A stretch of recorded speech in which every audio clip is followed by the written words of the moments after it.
नमस्कार दोस्तों। हम इस लेक्चर में यूपी बोर्ड मैथ का 2022 का क्लास 10th का जो पेपर आया था उसके सारे क्वेश्चन करेंगे इस लेक्चर में।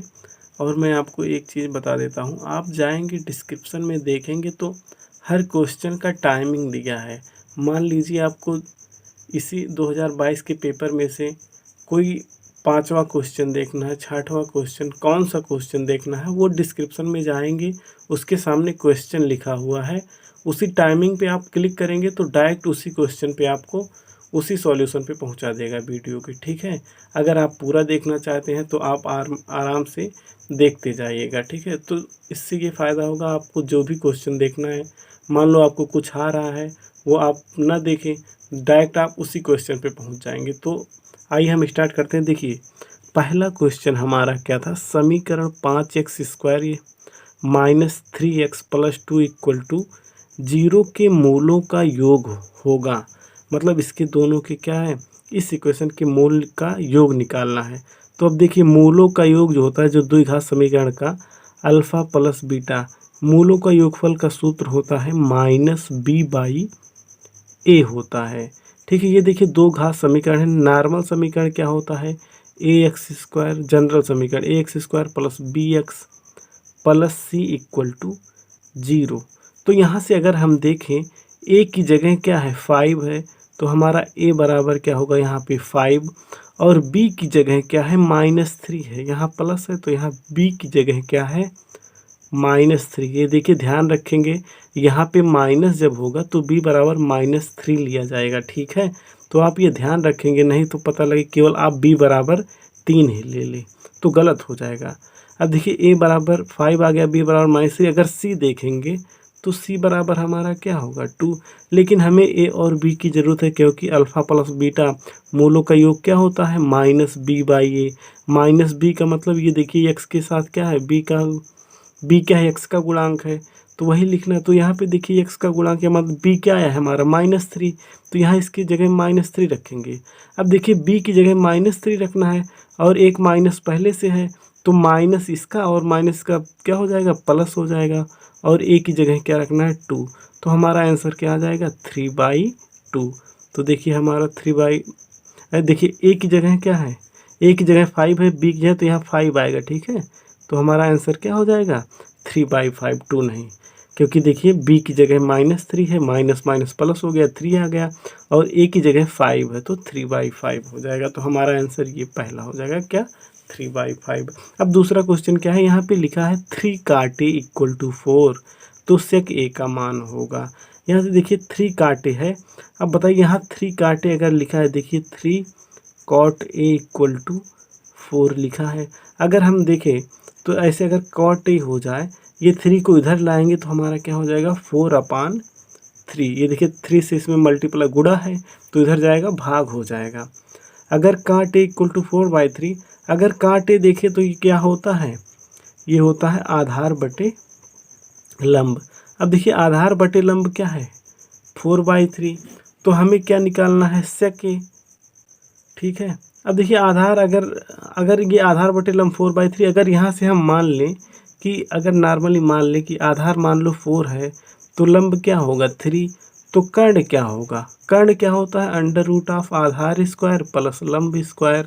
तो यहाँ से कर्ण क्या होगा, आधार क्या है 4 का 4 चौका 16, और लंब का स्क्वायर 3 त्रिका 9, तो यहाँ से हमारा √ क्या आ जाएगा 25, और ये क्या होगा कर्ण 5।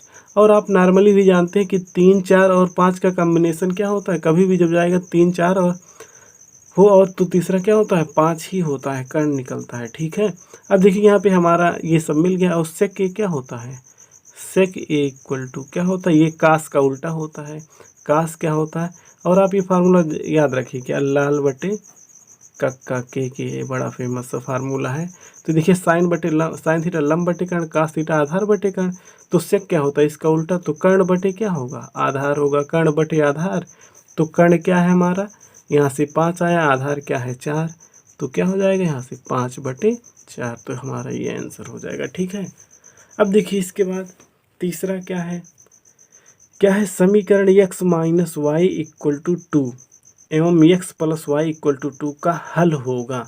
ठीक है, अब देखिए इसका हल क्या होगा, हल यही होगा ना, इसमें देखिए x और y का मान दिया है, x का, तो देखिए इसी में से ना क्या करेंगे, इसी में से उठा के इसमें रख लेंगे, जो दोनों को सेटिस्फाई कर दे, संतुष्ट कर दे, वही क्या होगा, वही हल होगा। देखिए कैसे करना है, यहाँ देखिए x बराबर 0 है, y बराबर 2। अब यहाँ x की जगह 0 रखेंगे, y की जगह 2। अब देखिए अगर पहले में ये 0 रखें तो 0 हो जाएगा, x की जगह 0 रखें तो 0, और y की जगह 2 रखेंगे तो 0 माइनस 2 आएगा। 0 में से 2 घटेगा, क्या आएगा, -2। लेकिन बराबर के इधर देखेंगे तो ये 2 है, यहाँ 2 है, यहाँ -2, तो ये तो नहीं होगा, पहला तो नहीं होगा। ठीक है, अब दूसरा देखते हैं, यहाँ पे क्या है, x बराबर 2, y बराबर 0। अगर हम यहाँ रखें x बराबर 2 तो क्या होगा, 2, y की जगह 0 रखें, 2 माइनस 0, तो 2 में से 0 गया क्या, 2, तो 2 बराबर 2 आ गया। अब इसी को इसमें रखते हैं। ठीक है, तो x की जगह 2 रखें तो यहाँ 2 आ गया, y की जगह 0, तो 2 धन 0 भी क्या होगा, 2 ही के बराबर। तो यहाँ ये दूसरा वाला क्या होगा, सही होगा। क्या करेंगे, x की जगह 2 रखेंगे, y की जगह 0, यहाँ 2 माइनस 0 किए तब भी 2 आया, यहाँ 2 आया, तो देखिए लेफ्ट और राइट क्या हो गया, इक्वल के दोनों तरफ बराबर। यहाँ भी x बराबर 2 रखेंगे, y की जगह 0, देखिए 2 धन 0 क्या होगा, ये 2 के बराबर, इधर भी 2 है। अगर दोनों बराबर आ जाए तो यही होता है क्या, हमारा हल होता है, यही सॉल्यूशन होता है। तो इसका मतलब यही हो जाएगा, x बराबर 2, y बराबर 0 है, क्या होगा, इसका आंसर होगा। ठीक है, अब इसके बाद हम चौथे क्वेश्चन पे जाते हैं। ठीक है, ये देखिए चौथा क्वेश्चन हमारा क्या था, देखिए 1 से 9 तक की प्राकृतिक संख्याओं का माध्य निकालना है। ठीक है, इसका माध्य क्या होगा, संख्याओं का माध्य होगा, यहाँ ऑप्शन दिया है 1 से 9 तक। तो हम क्या करेंगे, नॉर्मल ना 1 से 9 तक जोड़ लेंगे, 1 धन 2 धन 3 धन 4 धन 5 धन 6 धन 7 धन 8 धन 9। ठीक है, नॉर्मली जोड़ के उसको क्या कर देंगे, 9 से ही भाग कर देंगे, तो हमारा यही क्या होगा, माध्य। अब देखिए एक तरीका है कैसे जोड़ने का, यहाँ पे 9 है और यहाँ 1 है, पहले 9 और 1 जोड़ेंगे क्या हो जाएगा, 10। यहाँ पे 2 है और यहाँ पे 8, 2 8 जोड़ेंगे तब भी 10 हो जाएगा। यहाँ पे 3 है, यहाँ पे 7, ये भी 10 हो जाएगा। यहाँ पे 4 और यहाँ पे 6, 10। तो मतलब देखिए 1 2 3 4, 4 बार तो 10 हो रहा है, 10 5 तो 10 चौका 40 हो जाएगा, 40 में 5 जोड़ेंगे क्या हो जाएगा, हमारा 45 हो जाएगा, और 45 को 9 से भाग देंगे क्या हो जाएगा, 9 पचे 45, तो हमारा माध्य क्या आ जाएगा, 5।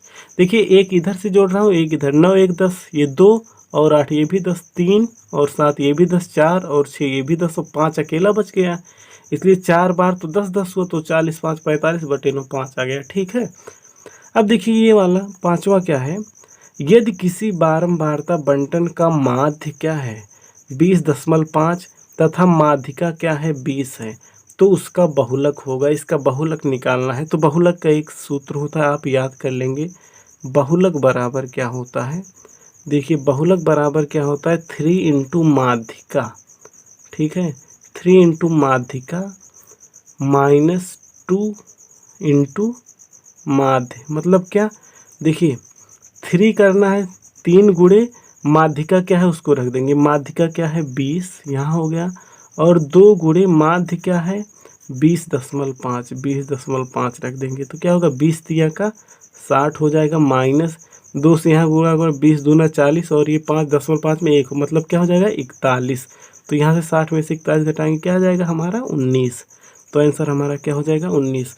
अब देखो इसको कैसे याद रखेंगे कि बहुलक बराबर 3 माध्यिका -2 माध्य। अब देखिए एक ट्रिक है, ये देखिए माध्यिका अगर ध्यान से देखेंगे, इसमें जो आधा धा है इसको छोड़ दो तो कितना अक्षर होगा, माँ है, या है और का, मतलब 3 अक्षर होंगे देखा जाए, और इसमें भी आधा धा छोड़ दो तो 2 अक्षर।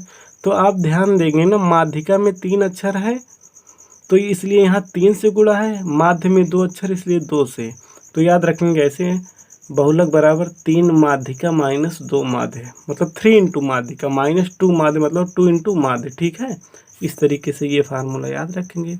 बहुलक बराबर क्या होता है, 3 माध्यिका -2 माध्य। ठीक है, 3 माध्यिका मतलब 3 गुणे माध्यिका। ठीक है, और 2 माध्यिका मतलब 2 गुणे माध्य। ठीक है, आप इसी भी फार्मूले में रखें, डायरेक्ट आ जाएगा। ठीक है, अब ये देखिए ये वाला क्वेश्चन क्या है, देखिए दिया है चित्र में त्रिभुज ए बी सी के आधार पर, देखिए एक त्रिभुज क्या है ए बी सी है, के आधार BC जो BC है इसके समांतर रेखाखंड PQ खींचा गया है। देखिए BC के समांतर एक रेखाखंड PQ खींचा गया है। यदि PQ अनुपाते BC मतलब PQ अनुपाते BC क्या दिया है 1:3, दोनों में क्या है 1:3,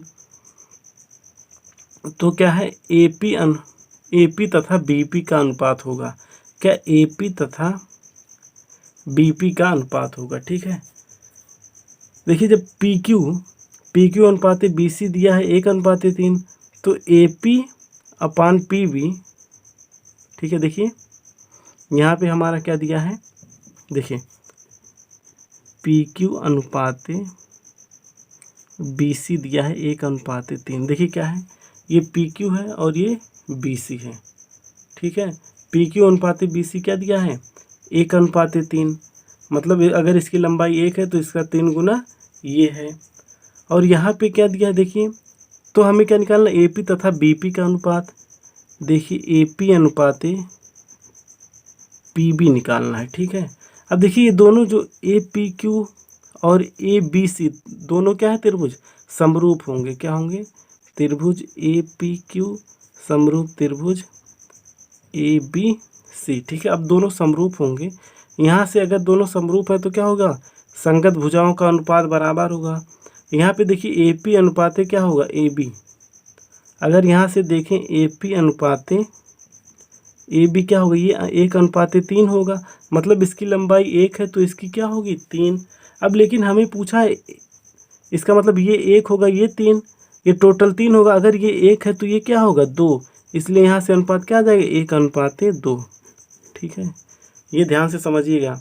देखिए ये पूरा यहाँ से यहाँ तक क्या है 3, और ये क्या है 1 है यहाँ से यहाँ तक, ये 1, जब ये 1 है ये पूरा 3 है तो ये क्या होगा 2, और AP अनुपाते PB अनुपात पूछा तो यही क्या हो गया 1:2 हो गया, ठीक है। अब इसके बाद हमारा क्वेश्चन है, दूसरा खंड आता है, इसका क्वेश्चन पहला है क्या है, यदि 27, 23, x-4, x+4, 15, 3 और 7 का माध्य 15 हो तो x का मान ज्ञात कीजिए। देखिए माध्य निकालना है तो क्या करेंगे सबको जोड़ लेंगे, क्या है 27 + 23 + x-4 + x+4 + 15 + 3 + 7 कितना है 1 2 3 4 5 6 7, तो इसको क्या करेंगे 7 से भाग देंगे, इसका माध्य क्या है बराबर 15 लिखेंगे, ठीक है। अब देखिए इसको सॉल्व करेंगे, यहाँ से 27 और 23 जोड़ेंगे कितना होगा 50 हो जाएगा। यहाँ देखिए -4 है और ये +4 कट जाएगा, यहाँ से 7 3 10 और 10 में 15 जोड़ देंगे 25 हो जाएगा, ठीक है। और ये 50 हुआ था पहले से, 50 में और 25 जोड़ देंगे तो क्या हो जाएगा हमारा 75, और यहाँ देखिए x और x 2 है तो मतलब 2x हो जाएगा। ये देखिए 7 से तिरछा यहाँ गुणा कर देंगे तो क्या हो जाएगा 15 7 105, तो यहाँ से अगर 2x बराबर देखेंगे तो 105, ये 75 को इधर कर दिए तो क्या हो गया -75, तो 105 में से 75 जाएगा, घटाएंगे तो क्या आ जाएगा 2x बराबर 30, तो x बराबर क्या आ जाएगा 30/2, यहाँ से हमारा x बराबर भी क्या आ गया आंसर 15 आ जाएगा, ठीक है। तो यहाँ हमारा आंसर क्या हो जाएगा x बराबर 15 हो जाएगा, ठीक है। आंसर हमारा x बराबर क्या हो जाएगा 15। अब देखिए खा वाला है, मतलब दूसरा क्वेश्चन देखिए, एक मीनार की ऊंचाई 20 मीटर है, ठीक है। एक मीनार की ऊंचाई 20 मीटर है, जमीन पर बनने वाली इसकी छाया की लंबाई 20√3 मीटर है, सूर्य का उन्नयन कोण की ज्ञात कीजिए। देखिए एक मीनार की ऊंचाई, ये देखिए एक मीनार हो गया मान लो, ठीक है। इधर कहीं सूर्य है, यहाँ से रोशनी आएगा तो छाया किधर बनेगा इधर बनेगा, ठीक है। तो देखिए क्या है एक मीनार की ऊंचाई, ये मीनार की ऊंचाई क्या है 20 मीटर है, ज़मीन पर देखिए ज़मीन पर इसकी देखिए यहाँ पे एक छाया बन रहा है, ठीक है, ऐसे छाया बन रहा है, ठीक है। इसकी लंबाई दिया है क्या 20√3 मीटर, यहाँ से ऐसे छाया बनेगा तो इसकी लंबाई है, ज़मीन से होगा आप खड़े होते हैं तो क्या होता है छाया आपकी नीचे ऐसे नहीं बननी होती, तो मान लीजिए यहाँ तक है, ठीक है। तो देखिए एक मीनार हो गया, यहाँ सूर्य है, इसकी छाया बनी यहाँ से यहाँ तक कितनी लंबी है, ठीक है। तो इसकी छाया की लंबाई 20√3 मीटर है। सूर्य का उन्नयन कोण ज्ञात कीजिए। अब देखिए ये उन्नयन कोण मतलब यहाँ पे जो है, यहाँ से देखिए क्या करना है, ये मिला देना। अब यहाँ से जो ये एंगल बन रहा है थीटा, इसी को क्या करना है, निकालना है। अब देखिए क्या है, थीटा निकालना है, तो यहाँ से क्या निकलेगा, tan थीटा बराबर क्या होता है, लंब बटे आधार। लंब क्या है हमारा 20 है, आधार क्या है 20√3 है, ठीक है। तो यहाँ से tan थीटा बराबर क्या आएगा, 20 से 20 कट जाएगा, ऊपर आएगा 1, तो 1 बटे क्या आ जाएगा √3, और 1 बटे √3 क्या होता है, थीटा बराबर 30, या tan 30 का मान होता है, ठीक है। यहाँ से क्या होता है, tan थीटा बराबर 1 बटे √3 का मान क्या होता है, tan 30। तो यहाँ से थीटा बराबर क्या आ जाएगा, दोनों तरफ tan है तो यहाँ थीटा बराबर 30, तो मतलब tan 30 का ही मान क्या होता है, 1 बटे √3। तो इसका आंसर क्या आ जाएगा, थीटा 30 अंश क्या है, कितना कोण होगा, 30 अंश होगा। अब देखिए इसके आगे का क्वेश्चन क्या है हमारा, देखिए क्या है, 10 व्यक्तियों का भार का माध्य क्या है, 45.65 किलोग्राम है। उनके भारों का योगफल ज्ञात कीजिए, ठीक है। क्या है, 10 व्यक्तियों के भार का माध्य क्या है, ये माध्य है, क्या है 45.65 किलोग्राम। उनके भारों का योगफल ज्ञात करना है, तो यही 10 व्यक्ति इसमें सीधा क्या कर दे, 10 से गुणा कर दो, तो क्या हो जाएगा, 1 दशमलव इधर हो जाएगा, मतलब क्या हो जाएगा 456.5 किलोग्राम आ जाएगा, ठीक है। ये हमारा क्या हो गया, आंसर हो गया। क्या करना है, इसी माध्य में सीधा 10 से गुणा कर देंगे, यही हो गया हमारा आंसर, ठीक है। अब देखिए क्या है, यदि द्विघात समीकरण 2x² minus 5x plus k बराबर 0 के मूल बराबर हैं तो k का मान ज्ञात कीजिए। ये देखिए क्या है, द्विघात समीकरण है, इसके बोल रहा है k मूल बराबर हो तो k का मान। अब देखिए मूल बराबर होने के लिए एक टर्म आता है विविक्त कर d, ठीक है। d बराबर क्या होता है, b² माइनस 4ac, ठीक है।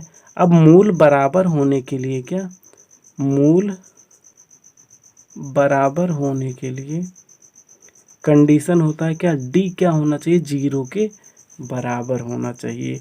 अब देखिए b² माइनस 4ac भी क्या होगा, तब ये भी क्या होना चाहिए, 0 के बराबर। अब देखिए यहाँ से b और ac निकालने के लिए क्या करेंगे, ax² plus bx plus c बराबर 0 से ये दिए गए समीकरण की तुलना करेंगे। यहाँ से अगर देखेंगे तो a की जगह क्या है 2, तो a बराबर क्या हो जाएगा 2, b की जगह क्या है -5, तो b बराबर क्या हो जाएगा -5। अभी देखो इससे पहले बताया था। और c की जगह क्या है k, तो c बराबर क्या हो जाएगा, k हो जाएगा। अब देखिए यहीं हम लिख लेंगे b² माइनस 4ac, ठीक है, बराबर क्या है 0, क्योंकि मूल बराबर होने के लिए हमारा क्या होना चाहिए, d 0 के बराबर। b की जगह अगर -5 रखेंगे तो इसका स्क्वायर होगा -5 का स्क्वायर माइनस 4, a की वैल्यू क्या है गुणे 2, और c की वैल्यू क्या है k रख देंगे बराबर 0। अब देखिए इसका स्क्वायर करेंगे क्या हो जाएगा 25, -4 दूना 8 हो जाएगा, और यहाँ क्या आ जाएगा k = 0, ठीक है, ये हो गया।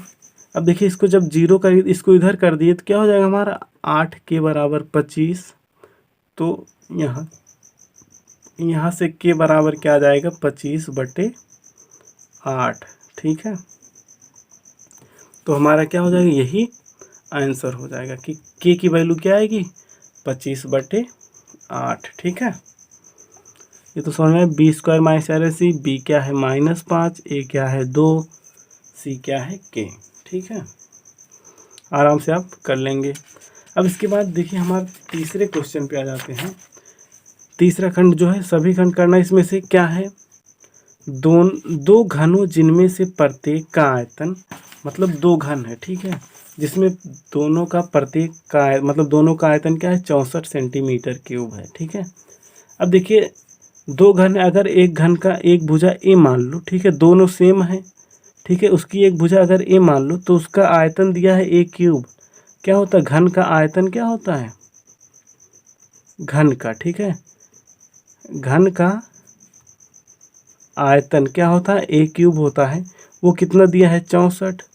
तो अगर हम 64 को देखें, 4 का क्यूब होता है, 4 चौका 16, चौका 64। तो देखिए ए क्यूब बराबर 4, तो मतलब ए बराबर क्या आ जाएगा 4 सेंटीमीटर, क्योंकि यहाँ क्या है सेंटीमीटर क्यूब है। ठीक है, ये क्या है 64 सेंटीमीटर क्यूब। तो ए बराबर हमारा क्या आ गया 4 सेंटीमीटर। अब देखिए ये जो घन है इसको क्या किया गया, दो घनों जिनमें से प्रत्येक का आयतन इतना है के संलग्न फलकों को मिलाकर, ठीक है, उनके दो फेस को मिलाकर एक घनाभ बनाया जाता है। देखिए जैसे अगर यहाँ पे हम बनाए क्यूब इस तरीके से, ठीक है, ये देखिए मान लो हमारा क्या है क्यूब है। ठीक है, अब देखिए इसको ऐसे मिला दें, ऐसे, ये क्या हो गया हमारा क्यूब। अब देखिए इसी में सटा देना है दूसरा वाला। ठीक है, क्या करेंगे इसी में दूसरा हम क्या करेंगे सटा देंगे। तो देखिए इस तरीके से हमारा क्या हो गया क्यूब बन गया। दो क्यूब दिख रहा है ना आपको, ये दोनों क्या है सेम है, दोनों सेम है। तो ये देखिए इसकी भुजा क्या होगी 4, और यहाँ भी क्या हो जाएगा 4। ठीक है, और इसकी चौड़ाई भी क्या होगी 4, और इसकी ऊंचाई भी क्या होगी 4। देखिए इसकी चौड़ाई और ऊंचाई तो 4 ही रहेगी, लेकिन इसकी लंबाई क्या हो जाएगा 4 4 जोड़ के 8 हो गया। तो यही बोला है कि देखिए दोनों दो घन जिनमें से प्रत्येक का आयतन 64 सेंटीमीटर का है। अब देखिए इस आयतन से हम क्या निकाल लिए, ये घन का एक भुजा निकाल लिए। उसके बाद के संलग्न फलकों को मिलाकर एक घनाभ बनाया जाता है। देखिए घनाभ बनाया गया, इसकी लंबाई क्या हो गई 8 हो गई। तो इससे प्राप्त घनाभ का पृष्ठीय क्षेत्रफल, तो घनाभ का पृष्ठीय क्षेत्रफल क्या होता है 2। देखिए घनाभ का, ठीक है, आप लिखेंगे घनाभ का पृष्ठीय क्षेत्रफल बराबर 2 LB plus BH plus HL होता है। अब देखिए यहाँ लंबाई L बराबर 8 आ गया है, और B बराबर 4 ही होगा, और H बराबर भी क्या होगा 4। तो यहाँ 2 लिखेंगे, L की जगह 8 इंटू 4 प्लस BH क्या है 4 इंटू 4 है, प्लस L फिर 4 है 8 है, तो 4 गुणे क्या हो जाएगा 8। ठीक है, तो यहाँ 2 इंटू 4 अठे 32, और प्लस 4 चौका 16, फिर 4 अठे 32 हो जाएगा। ठीक है, अब देखिए 2 यहीं आगे रहेगा, पहले जोड़ लेंगे 32 32 64 हो जाएगा। ठीक है, और 64 में 16 जोड़ेंगे क्या हो जाएगा 80 हो जाएगा। ठीक है, अब देखिए ये 80 हो गया। अब 80 में क्या करेंगे 2 से गुणा, क्या हो जाएगा हमारा 160 सेंटीमीटर स्क्वायर हो जाएगा। ठीक है, क्या हो जाएगा 160 सेंटीमीटर स्क्वायर क्या हुआ। अब इसका हमें क्षेत्रफल ही निकालना, तो क्या हो जाएगा हमारा 160 सेंटीमीटर स्क्वायर हो जाएगा। यही हमारा क्या होगा आंसर होगा। अब देखिए ये वाला क्वेश्चन हम करते हैं, क्या है दूसरा, निम्नलिखित सारणी से माध्यिका ज्ञात करना है। ठीक है, अब माध्यिका ज्ञात करने के लिए, अब देखिए माध्यिका ये क्या है वर्ग अंतराल का है। माध्यिका के लिए इससे क्या करते हैं, देखिए अब इसके लिए हमें पूरा चार्ट बनाना होगा। ठीक है, तो देखिए एक बार वर्ग अंतराल का बनाएंगे, क्या करेंगे वर्ग अंतराल का। ठीक है, वर्ग अंतराल का बनाएंगे क्या 0 से 10। ठीक है, उसके बाद 10 से 20, 20 से 30, 30 से 40, 40 से 50, और 50 से 60। ठीक है, अब इसके बाद अगर हम वर्ग अंतराल का ये जो अंतराल है 0 से 10, इसका अंतराल का माध्य निकालें। ठीक है, अंतराल का माध्य वर्ग माध्य। ठीक है, वर्ग माध्य निकालेंगे अगर, इसकी एक लाइन बनाएंगे। 0 से 10 के बीच क्या होगा 5, 10 से 20 के बीच 15, 20 से 30 के बीच 25, 35, 30 से 40 के बीच 35, ऐसे ये क्या होगा 45 से ये क्या होगा 55 होगा। ठीक है, अब इसके बाद अगर माध्य के बाद हमारा बारंबारता का, ठीक है, क्या बारंबारता का। अब बारंबारता की यहाँ निकालेंगे, क्या होगा ये 7 है, ये क्या है 12, ये 18, ये 15, ये क्या है 10, और ये क्या है 3। अब देखिए अब हम एक निकालेंगे यहाँ से CF मतलब संचयी बारंबारता का। ठीक है, अब संचयी बारंबारता का निकालेंगे, तो यहाँ से हमारा संचयी बारंबारता क्या होगा, यहाँ से पहले 7 जोड़ेगा, 7 में फिर 12 जोड़ देंगे, 7 में क्या जोड़ेंगे 12, तो ये क्या हो जाएगा 19 हमारा, 19 में 18 जोड़ देंगे क्या हो जाएगा हमारा 37 हो जाएगा। ठीक है, अब 37 में 15 जोड़ देंगे क्या हो जाएगा हमारा 52 हो जाएगा, और 52 में 10 जोड़ देंगे 62 हो जाएगा। 62 में 3 जोड़ दिए क्या हो गया हमारा 65। तो टोटल सी एफ से क्या हुआ, टोटल जो ये इसका यन की वैल्यू आ जाती है सी एफ से, ये जो 65 आया है यहाँ से यन बराबर क्या आ जाए 65 आंकड़े हैं। ठीक है, इसमें से 7 आंकड़े इस तरीके से 10 12 20 18 इस सबको जोड़ के हमारा क्या आ गया 65 आ गया। ठीक है, यहाँ से 7 12 ये समझ में आ रहा है, ये 7 है, ये फिर 12 जोड़े 19 हो गया, 19 में 18 जोड़े 37 हो गया, 37 में 15 जोड़े तो हमारा क्या हो गया 52 हो गया, 52 में 10 62 और 3 65, तो हमारा यन बराबर 65 आ गया। अब देखिए एक चीज़ करना है हमें, ये देखिए यहाँ से जो माद निकला इसी को हम यक्स बोलते हैं, सिर्फ यक्स है, और ये क्या है बारंबारता यफ है। ठीक है, तो यहाँ से हम देखिए यन बराबर 65 है, तो 65 क्या है एक विषम संख्या है। जब विषम संख्या है तो इसका माध्य वर्ग निकालते हैं, क्या निकालते हैं माध्य वर्ग। माध्य वर्ग क्या होता है विषम संख्या, तो क्या होगा 65 प्लस 1/2, 65 में 1 जोड़ेंगे क्या हो गया 66/2, क्या हो जाएगा यहाँ से 33 आ जाएगा। ठीक है, अब देखिए हमारा क्या आया है 33। अब ये 33 कहाँ पे मिलेगा, इसी सी एफ में खोजेंगे, 33 इस वाले 37 वाले पार्ट में मिलेगा। ठीक है, 33 इसी में क्या है 33 है, 19 से ऊपर ये है और ये 37 से ऊपर, तो इसी के अंदर क्या मिलेगा 37, तो ये वाला हमारा क्या होगा माध्य वर्ग। ठीक है, क्या होगा ये हमारा यही देखिए क्या है 20 से 30 वाला क्या है यही माध्य वर्ग है। ठीक है, अब हम यहाँ से माध्य वर्ग से माध्यिका का क्या फार्मूला होता है वो लगाएंगे। माध्यिका का फार्मूला क्या होता है, क्या होता है यल प्लस, ठीक है n/2 माइनस सी एफ अपान, ठीक है क्या होता है n/2 minus C F upon F, क्या होता है इंटू एच होता है। ठीक है, यल क्या है ये माध्य वर्ग की निम्न सीमा है, यल क्या है माध्य वर्ग की निम्न सीमा, तो यहाँ 20 हो जाएगा प्लस यन क्या है ये 65 है। ठीक है, n/2 करना है। ठीक है, तो क्या होगा 65/2 हो जाएगा माइनस, और सी एफ क्या है संचय में बार, तो ये क्या है माध्य वर्ग की। ठीक है, ये क्या है 37, और अपान क्या है यफ, यफ क्या है माध्य वर्ग की बारंबार, तो ये क्या होगा 18, और यच क्या है वर्ग माप, 0 से 10 के बीच अंतर क्या है 10, तो यहाँ क्या कर देंगे गुणे 10 कर देंगे। ठीक है, तो हमारा यहाँ क्या हो जाएगा 20। ठीक है, 20 प्लस 65 क्या है 65 क्या होगा 65 माइनस यहाँ से गुणा करेंगे क्या हो जाएगा 2 सत्ते 14 के 4 हासिल गया 1 6 1 7 74 आ जाएगा अपान 18 इंटू 10, यहाँ से क्या हो जाएगा 20, ये प्लस है ये क्या है ये माइनस में आएगा। ठीक है, यहाँ पे 18 है, हम क्या करेंगे इसको आप क्या करेंगे सॉल्व कर लेंगे पूरा, यही क्या हो जाएगा हमारा जो आंसर आएगा वही क्या होगा हमारा माध्यिका होगा। ठीक है, ये कैलकुलेशन है। ठीक है, अब हम चलते हैं अगले क्वेश्चन पे, ये आप क्या करेंगे पूरा सॉल्व कर लेंगे। यहाँ पे ये देखिए माइनस में आएगा, मैं इतना कर देता हूँ 74 में से ये घटे क्या हो जाएगा हमारा यहाँ पे 9, और 9 से क्या होगा 10 में गुणा को 90/18, सही क्या 18 95 क्या हो जाएगा, चलो पूरा कर देता हूँ क्या होगा 20 18 से कटेगी 5 बार, 20 माइनस क्या आ जाएगा 5, तो 20 में से 5 घटाएंगे क्या आ गया हमारा 15, तो हमारा माध्यिका क्या आ जाएगा 15। ठीक है, यही क्या होगा हमारा आंसर होगा।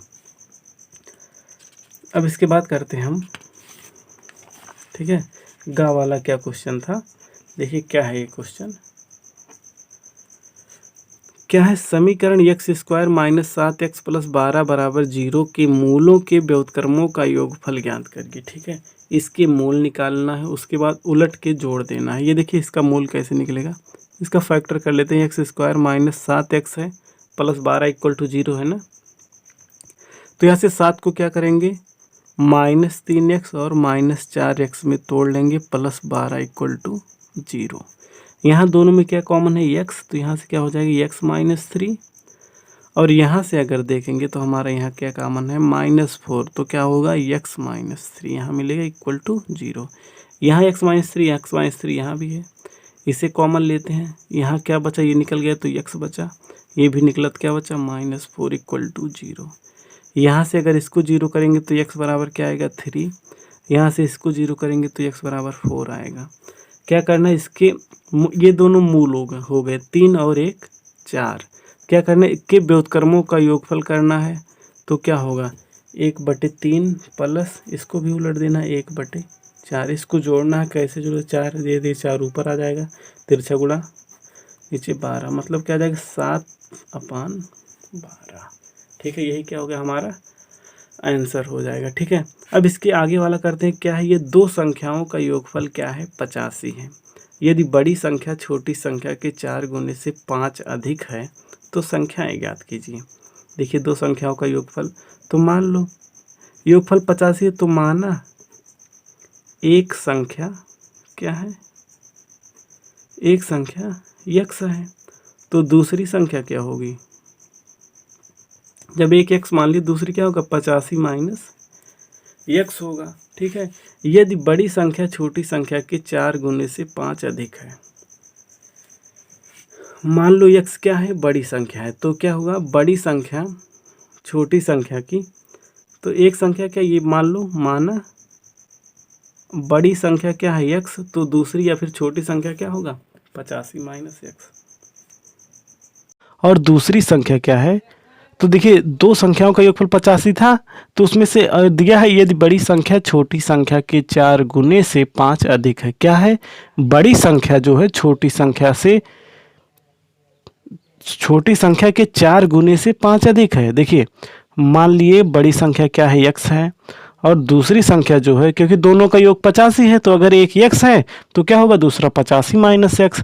अब देखिए जो बड़ी संख्या है वो दिया है छोटी संख्या के, तो प्रश्नानुसार अगर देखा जाए, क्या प्रश्नानुसार क्या है कि जो बड़ी संख्या है, बड़ी संख्या क्या है x है, ये क्या है छोटी संख्या क्या है 85 माइनस x है, इसका क्या है 4 गुना, मतलब 4 से इसका इसमें गुणा हो गया। ठीक है, इसके 4 गुने से कितना अधिक है +5, इसमें +5 कर देंगे। देखिए छोटी संख्या में 4 से गुणा करेंगे और इधर ही 5 जोड़ देंगे, तब ये बड़ी संख्या के बराबर हो जाएगा। अब देखिए अगर इसे सॉल्व करें तो यहाँ x बराबर क्या आ जाएगा, 4 से 85 में गुणा करेंगे, 4 पंचे 20 के शून्य हासिल गया 2, 4 अठे 32, 2 34, मतलब क्या हो जाएगा 340 माइनस यहाँ क्या हो जाएगा 4x + 5 हो जाएगा। ये देखिए -4x इधर है, इधर लाएंगे तो क्या हो जाएगा x प्लस क्या हो जाएगा 4x हो जाएगा, और 340 में 5 जुड़ जाएगा, क्या हो जाएगा 345 हो जाएगा। यहाँ 4x और x जुड़ के क्या हो जाएगा 5x बराबर क्या हो गया 345।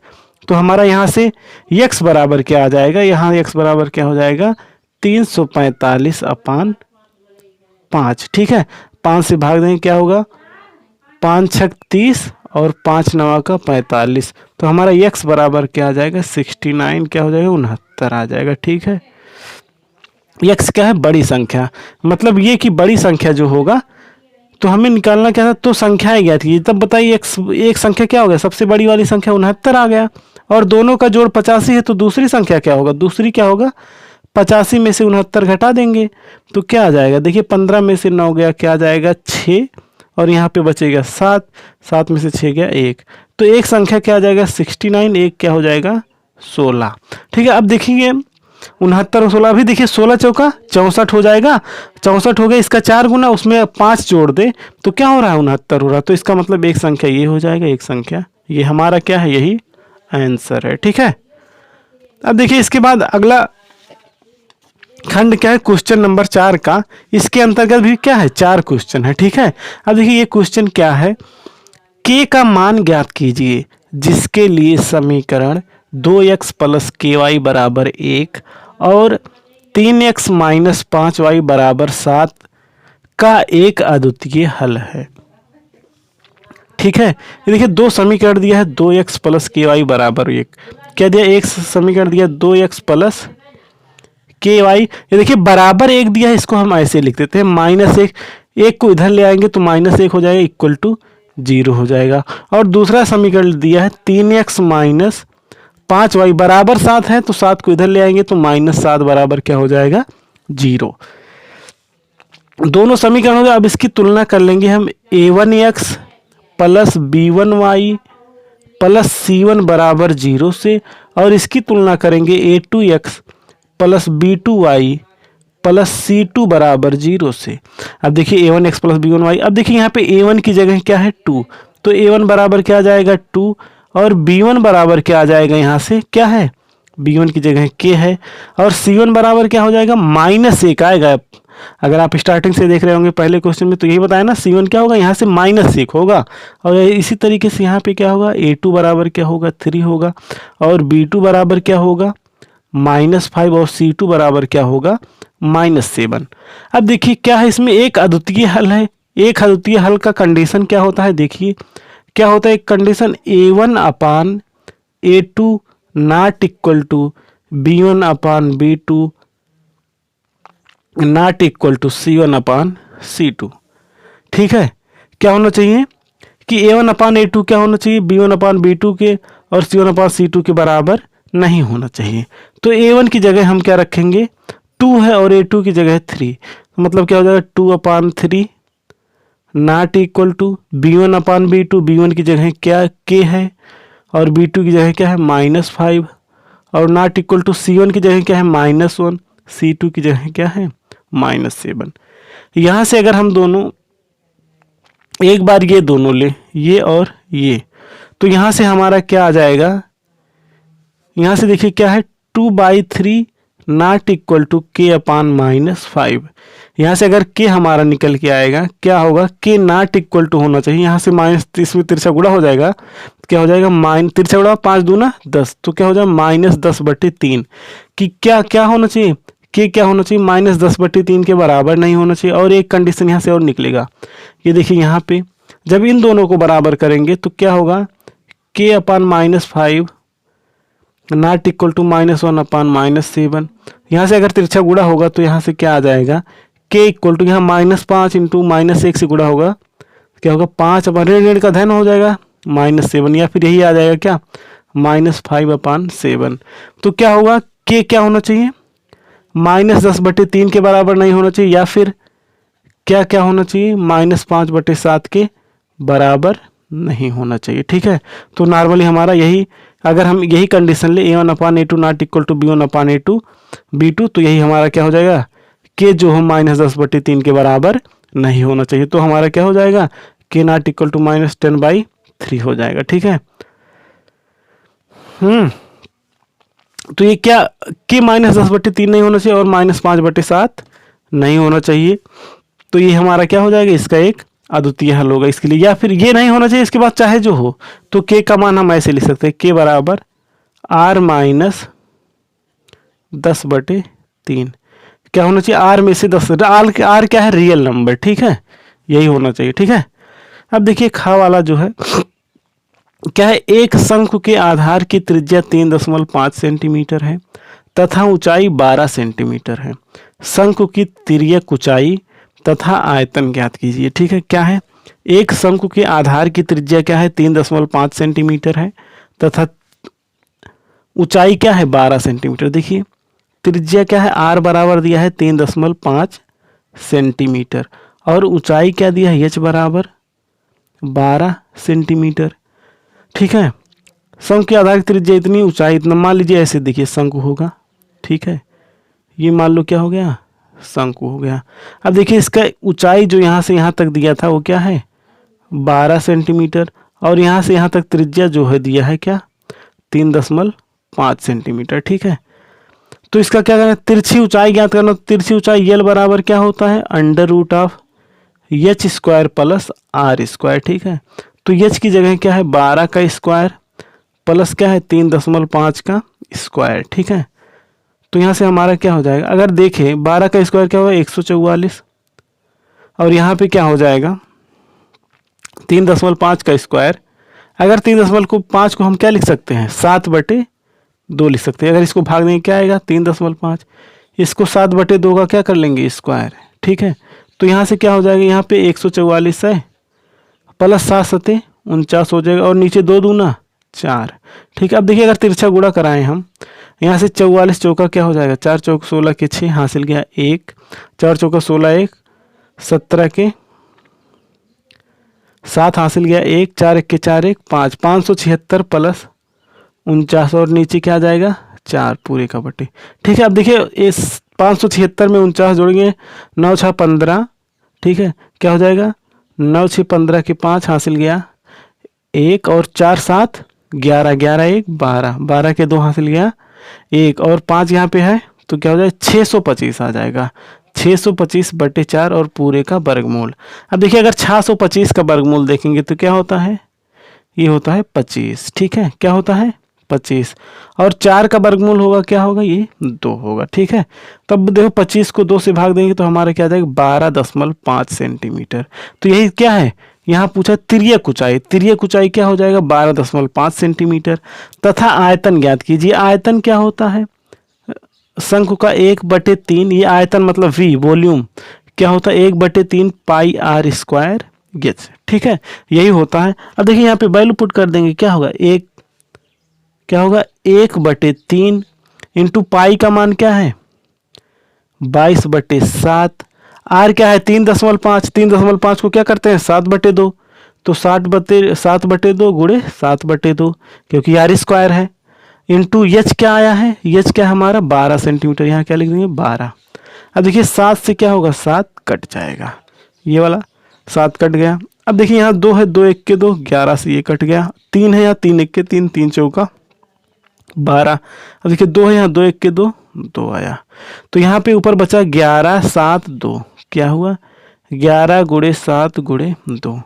ठीक है, अब देखिए 11 दूनी 22 हो जाएगा और 22 सत्ते क्या हो जाएगा 22 सत्ते क्या हो जाएगा 22 गुणे 7, क्या हो 7 दूनी 14 के 4 हासिल गया 1, 7 दूनी 14 1 15, 154 क्या हो जाएगा सेंटीमीटर क्यूब। ये हमारा क्या हो जाएगा आयतन, 154 सेंटीमीटर क्यूब आयतन आ जाएगा। और ये तिरछी ऊंचाई क्या आई थी 12.5 सेंटीमीटर। ठीक है, अब इसके बाद अगला क्वेश्चन हम करेंगे। ठीक है, गा वाला क्या है, ठीक है गा वाला क्या यहाँ पे लिखा है tan a बराबर काट b, तो सिद्ध कीजिए a धन b बराबर 90 अंश। देखिए इसको क्या लिखेंगे tan a बराबर लिख देंगे क्या कॉट बी, मान लो ये ले लिए। अब देखिए यहाँ से अगर हम देखें tan a बराबर, अब बताओ काट b क्या होता है, आपको ये बताया होगा क्या tan 90 माइनस थीटा बराबर क्या होता है कॉट थीटा। ठीक है, अब देखिए कॉट थीटा होता है tan 90 माइनस थीटा बराबर कॉट थीटा। अब देखिए थीटा की जगह यहाँ क्या है b है, अगर यहाँ देखिए अगर b हो जाए तो यहाँ अगर हम लिख दे कॉट b तो यहाँ क्या हो जाएगा tan 90 माइनस b, समझ रहे हैं। देखिए tan 90 माइनस थीटा बराबर काट थीटा होता है, आपको पता है। ठीक है, तो कॉट थीटा, यहाँ थीटा की जगह अगर b कर दे यहाँ पे b तो ये भी क्या हो जाएगा b, तो यहाँ पे कॉट b है तो इसकी जगह हम क्या लिख सकते हैं tan 90 माइनस b। अब देखिए यहाँ भी tan है यहाँ भी tan है, दोनों बराबर, तो ये a बराबर क्या हो जाएगा इसके, तो देखिए tan बराबर है तो यहाँ a कोण भी क्या होगा बराबर, तो a बराबर क्या हो जाएगा 90 माइनस b। यहाँ देखिए माइनस b, इसको इधर ले आएंगे तो यहाँ a पहले से a b इधर आ जाएगा तो a प्लस b बराबर क्या हो जाएगा 90 हो जाएगा। ठीक है,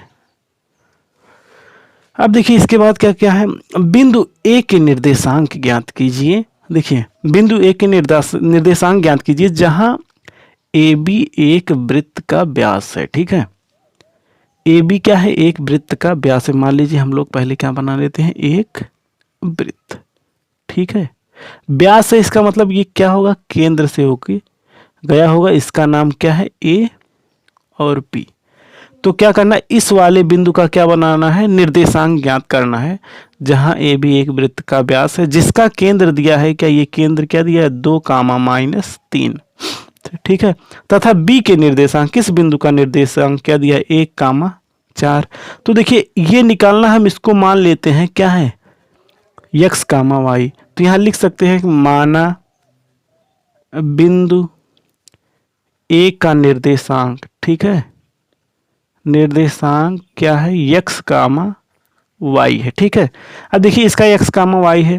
अगर ध्यान से देखें तो ये केंद्र जो है ये ए और बी का क्या है, मध्य बिंदु है। ये केंद्र है ना, ए से समान दूरी पर, इससे भी समान दूरी पर। देखा जाए तो ए बी जो रेखाखंड है, ये जो व्यास है इसका मध्य बिंदु क्या है, ये है। और मध्य बिंदु का सूत्र हम जानते हैं, जब देखिए दो बिंदु दिया हो, यहाँ पे एक क्या है एक्स कामा वाई, ठीक है, और दूसरा बिंदु क्या है 1,4। यही बिंदु देखिए ए वाला एक्स वाई, ए क्या है ए एक्स वाई, और बी क्या है 1,4। अब इसका मध्य बिंदु निकालना हो तो क्या होता है इसका मध्य बिंदु, यक्स, दो बिंदुओं का सूत्र क्या है x1 प्लस x2। x1 की जगह x है, x2 की जगह 1 है, क्या हो x प्लस 1/2 होता है।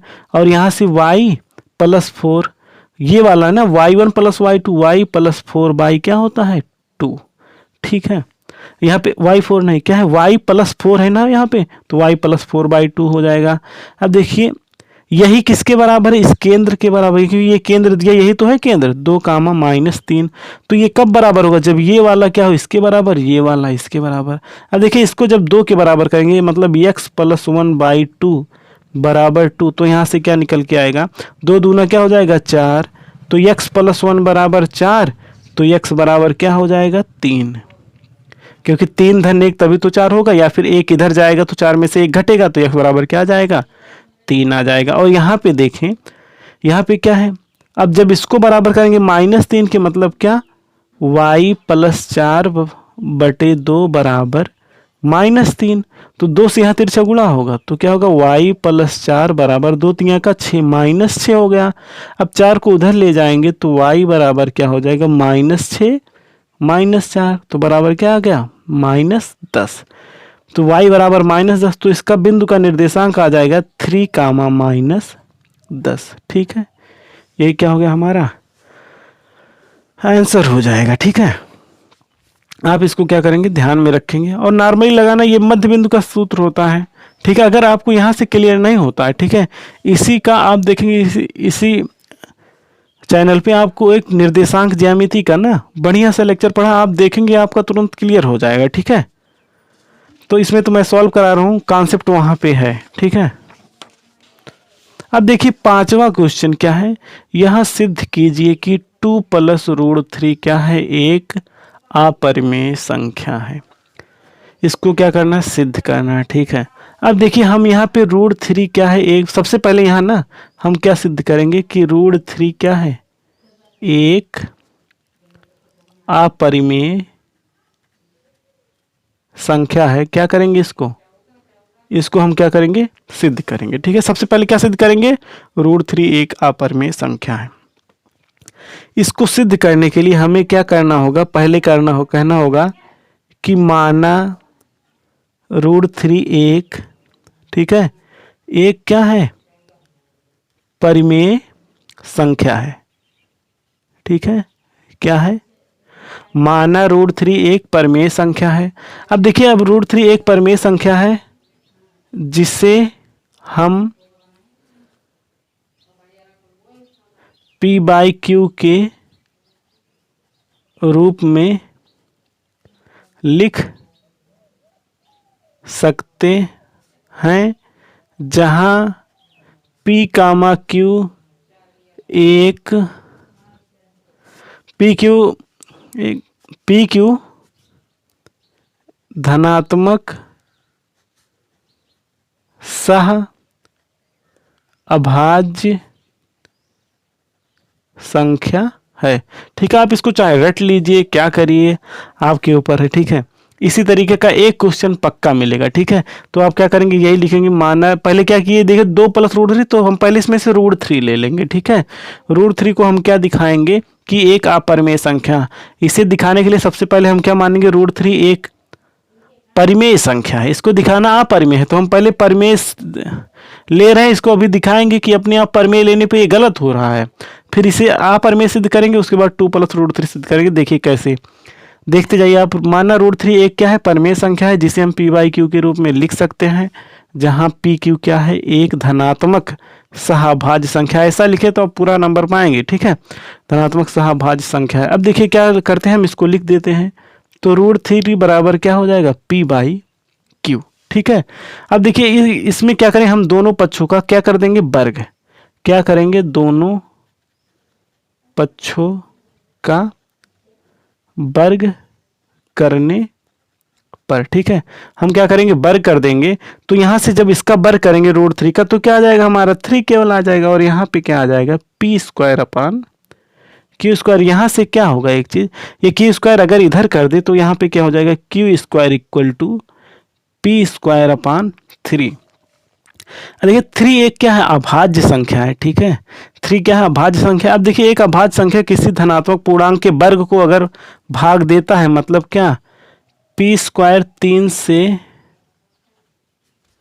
विभाजित हो रहा है, या फिर p² 3 से विभाजित है, तो p भी क्या होगा, p भी 3 से क्या होगा, विभाजित होगा, ठीक है। इस तरीके से लेंगे, क्या p² 3 से विभाजित है, तो p भी क्या है, ये p भी क्या होगा, 3 से विभाजित होगा, ठीक है। अब देखिए अगर p 3 से विभाजित होगा, मतलब ये p 3 से विभाजित, तो ये पता लग गया कि p 3 से भी विभाजित होगा, तो हम p बराबर क्या मान सकते हैं, तो माना p बराबर 3x, क्योंकि विभाजित है, इसका मतलब इसे 3 के गुणनखंड के रूप में लिख सकते हैं p को, ठीक है। अब तो p की जगह क्या रख देंगे, 3x। जब p की जगह 3x रख देंगे तो हमारा क्या हो जाएगा, q² बराबर, इसका स्क्वायर होगा तो 3 3 जा 9x² अपान क्या हो जाएगा, 3 हो जाएगा। यहाँ से 3 से कटेगा तो यहाँ से 3 बचेगा, तो यहाँ से हमारा क्या आ जाएगा, q² इक्वल टू 3x²। अब देखिए अगर x² यहीं रहने दे, x² एक तरफ रहने दे, तो यहाँ 3 इधर आ जाएगा, मतलब क्या हो जाएगा, q² अपान 3। अब फिर देखिए जैसे यहाँ पे p² अपान 3 था, तो p² अगर 3 से विभाजित हो रहा है, तो इसका मतलब p भी क्या होगा, 3 से विभाजित होगा।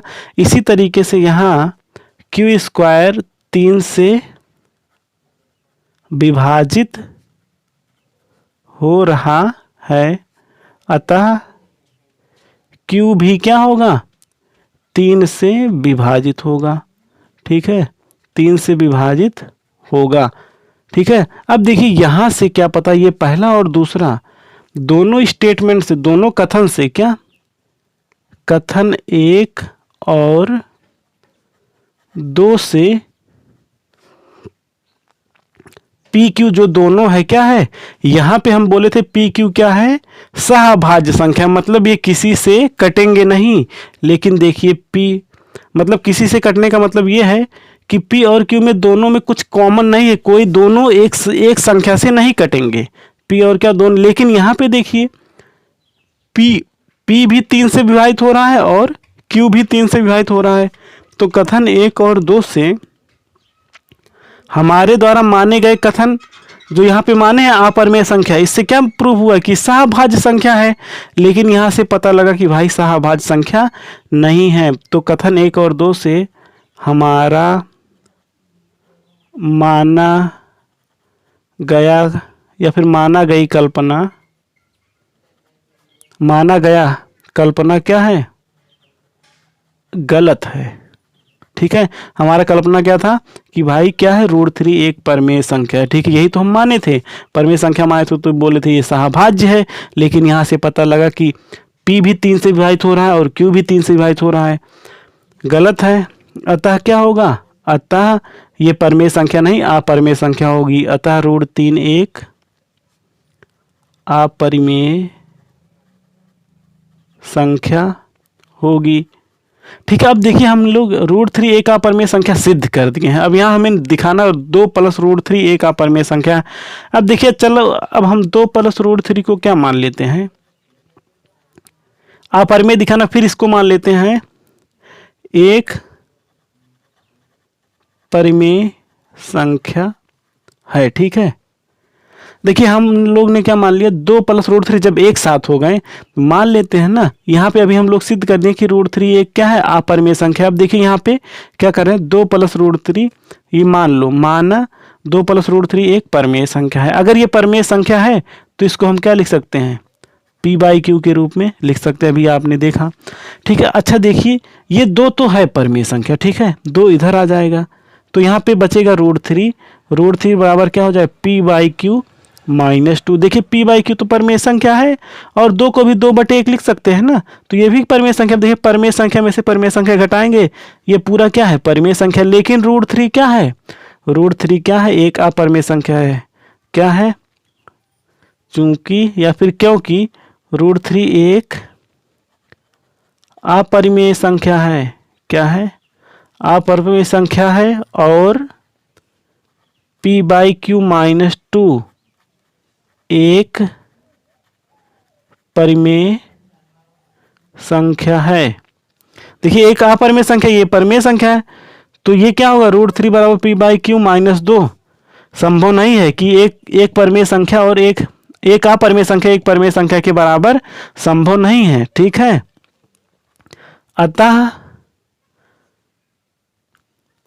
2 + √3 एक अपरिमेय संख्या होगा। इससे पहले हम ये लिख सकते हैं, चूंकि √3 एक अपरिमेय संख्या और पी बाई एक परिमेय संख्या है, जो हमारी कल्पना का विरोध करता है। ठीक है, अगर ये सही होता परिमेय संख्या तो यहाँ पे भी सब सही होता, ये भी क्या होता, परिमेय संख्या। लेकिन √3 क्या है, एक अपरिमेय संख्या। इसके बाद लिख देंगे अतः 2 + √3 क्या है, एक अपरिमेय संख्या होगा। ठीक है, इसमें कोई कमी नहीं है। ठीक है, क्वेश्चन अगर आप ऐसा सॉल्व कर दें तो आपको पूरा नंबर मिल जाएगा। ठीक है, अब देखिए हम इसके बाद आगे क्वेश्चन करते हैं दूसरा वाला। ठीक है, ये क्या है, यहाँ पे दिया हमारा cos थीटा = 4/5, तो दिखाना है sin theta cos theta + tan square theta का मान ज्ञात कीजिए। देखिए क्या दिया है हमें, cos थीटा = दिया है 4/5। अच्छा देखिए cos थीटा यहाँ दिया है, हम सर्व समीकरण जानते हैं ना, क्या, sin square theta plus cos square theta = क्या होता है, 1 होता है। ऐसे अगर sin स्क्वायर थीटा देखें, sin स्क्वायर थीटा क्या होगा, 1 - cos स्क्वायर थीटा। तो अगर से यहाँ से sin थीटा निकालना हो तो क्या होगा, √1 - cos स्क्वायर थीटा। देखिए नॉर्मल यहीं से आप डायरेक्ट कर सकते हैं। क्या, sin थीटा क्या होता है, √1 - cos स्क्वायर थीटा। तो √1 - cos थीटा की वैल्यू क्या दिया, 4/5, इसका स्क्वायर हो जाएगा 4। तो क्या होगा, √1 - 4 चौका क्या हो जाएगा, 16, 55 क्या हो जाएगा, 25। यहाँ से क्या हो जाएगा, √25 इधर तिरछा आएगा, 25 - 16/25। 25 में से 16 गया क्या होगा, √9/25। इसका वर्गमूल क्या हो जाएगा, 3 क्या हो जाएगा, 5। ये देखिए sin थीटा क्या आ गया, यहाँ से 3/5 आ गया ना, मतलब क्या आ गया, ये देखिए cos थीटा 4/5 दिया है, तो यहाँ से sin थीटा क्या आ गया हमारा, 4/5 आ गया। ठीक है, cos थीटा 4/5 देखो दिया है, sin थीटा हमारा क्या आ गया, sin थीटा 3/5, यहाँ पे क्या है 3/5, तो यहाँ क्या होगा 3/5। अब देखिए यहाँ से अगर हम tan थीटा निकालें, क्या, tan थीटा क्या होता है, sin थीटा cos थीटा। देखिए sin थीटा क्या है 3/5, cos थीटा क्या है 4/5, दोनों के नीचे 5 है ना, वो कट जाएगा, तो sin थीटा ऊपर होता है, तो sin थीटा 3/5 आ जाएगा, 3/4। ये देखिए क्या है, sin 3 है cos 4 है, तो यहाँ से क्या आएगा 3/4 आएगा। ठीक है, ये ध्यान रखेंगे। तो हमारा tan थीटा क्या है, tan थीटा आ गया हमारा 3/4। ठीक है, अब देखिए यहाँ पे sin थीटा है, cos थीटा है और tan स्क्वायर थीटा है। अब इसको रख लेंगे, तो sin थीटा की जगह क्या रखना होगा, 3/5। sin थीटा की जगह हम क्या रखेंगे, 3/5, तो रख दो 3/5 गुणे cos थीटा की जगह 4/5 रख दो, प्लस tan स्क्वायर थीटा 3/4 का स्क्वायर होगा, मतलब 3/4 × 3/4। अब देखिए 3/4 जा क्या हो जाएगा, 12/55, 25 प्लस 3 × 3 = 9, 4 चौका 16। ठीक है, आप क्या करेंगे, इसको आराम से क्या करेंगे, जोड़ लेंगे, तो हमारा क्या होगा, यही आंसर हो जाएगा। इसको आप जोड़ सकते हैं ना, तो आप क्या कर लेंगे, जोड़ लेंगे। हम अगले क्वेश्चन पे बढ़ते हैं। ठीक है, दोनों क्या करेंगे, आराम से जोड़ लेंगे। क्या है, जोड़ पाएंगे कि नहीं, जोड़ लेंगे। ठीक है, यहाँ पे थोड़ा जगह कम है, अगला क्वेश्चन लिखा इस वजह से। ठीक है, तो आप इसको जोड़ लेंगे, यही हमारा क्या हो जाएगा आंसर। अब देखिए इस ये वाला क्वेश्चन क्या है, यदि बिंदु क्या है, ये है a कामा 0, ठीक है, क्या है a कामा 0 और यहाँ क्या है 0 कामा b, तथा a कामा -1 क्या है, संरेख है। क्या है, तीनों संरेख होने का मतलब ऐसे एक लाइन में है। एक बिंदु क्या है a कामा 0, एक बिंदु क्या है 0 कामा b, और एक बिंदु क्या है 1 कामा -1। अब देखिए तीनों बिंदु संरेख हैं, इससे देखिए सही सही क्या होता है, अगर कहीं 3 बिंदु होते हैं, 3 बिंदु से क्या बनता है, एक त्रिभुज बनता है नॉर्मली। जब त्रिभुज बनता है तो उसका कुछ क्षेत्रफल होता है, लेकिन यहाँ 3 बिंदु हैं, इससे जो त्रिभुज बनेगा, त्रिभुज तो बनेगा ही नहीं, अगर बनाते हैं तो उसका क्षेत्रफल क्या होगा, 0 होगा। तो हम इसका क्या करेंगे, यहाँ पे देखिए संरेख है तीनों बिंदु, अतः क्या होगा, एरिया ऑफ, अगर इन तीनों बिंदु से एक त्रिभुज बनाए, एरिया ऑफ, ये अगर बिंदु मान लो ए, ये बी, ये सी, एरिया ऑफ त्रिभुज ए बी सी क्या होना चाहिए, 0। अब ये त्रिभुज का क्षेत्रफल क्या होता है, 1/2, ब्रैकेट में फार्मूला क्या होता है, अगर ये बिंदु क्या हो, इसको मान लो x1 y1, ठीक है, ये मान लो x2 y2, और ये मान लो x3 y3।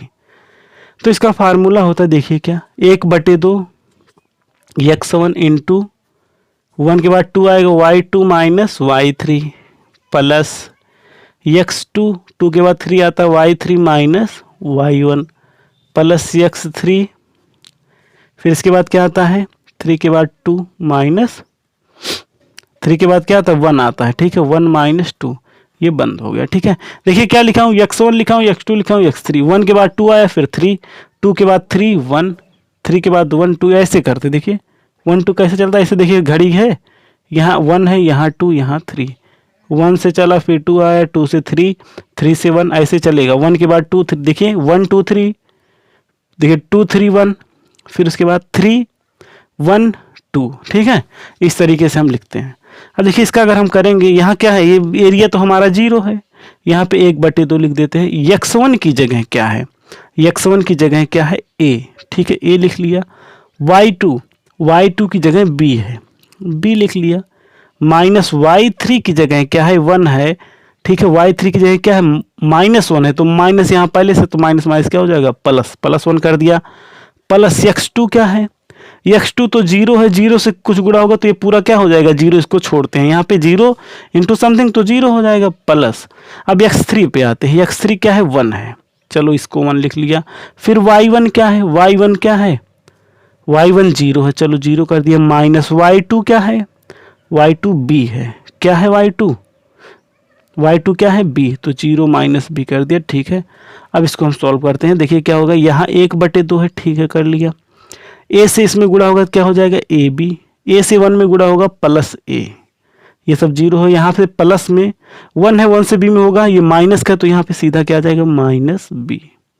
ये 1/2 इक्वल टू 0, यहाँ से देखिए 1/2 तो 0 के बराबर होगा नहीं, तो ये वाला पूरा क्या होगा, 0 कब आता है कोई संख्या, जब समथिंग इंटू 0 हो, तो ये 1/2 होगा नहीं, तो ये वाला क्या होगा 0 के बराबर। यहाँ से क्या है ab plus a minus b बराबर क्या है 0 है, ठीक है।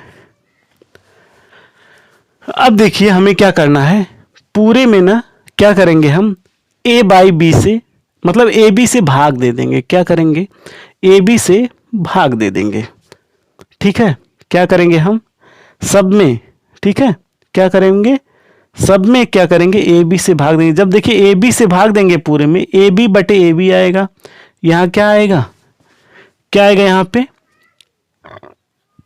ए b upon a b, plus यहाँ है ए, तो ए अपान ए बी आ जाएगा, माइनस यहाँ क्या आ जाएगा b अपान ए बी बराबर 0। यहाँ से ए बी अपान ए बी आएगा तो यहाँ 1 आ जाएगा, a से a कट गया, b से b। अब देखिए यहाँ पे क्या आ गया 1, प्लस a कट गया, 1 अपान क्या बचा b, यहाँ क्या बचा 1 अपान a इक्वल टू 0, ठीक है। अब क्या करेंगे, अब देखिए इसको इधर कर देंगे, यहाँ 1 बचेगा, ठीक है। जब यहाँ पे 1 बचा इक्वल टू, ये -1 अपान ए है, उधर जाएगा तो क्या होगा 1 अपान ए, ठीक है, 1 अपान ए हो गया। अब देखिए ये -1 अपान +1 अपान बी इधर जाएगा क्या -1 अपान बी, तो हमारा ये प्रूव हो गया। ये देखिए केवल ये इधर है, ये उधर लिखा है, तो यहाँ पे ऐसे कर दो 1 अपान ए -1 अपान बी इक्वल टू 1, ठीक है। इसमें केवल एक चीज ध्यान रखने वाली बात थी कि क्या करते हम, ये क्या करते, त्रिभुज के क्षेत्रफल को क्या दिखा देते, 0 दिखा देते। ठीक है, हमें सिर्फ यही करना है। अब देखिए आगे का क्वेश्चन करते हैं, चौथा वाला क्या है।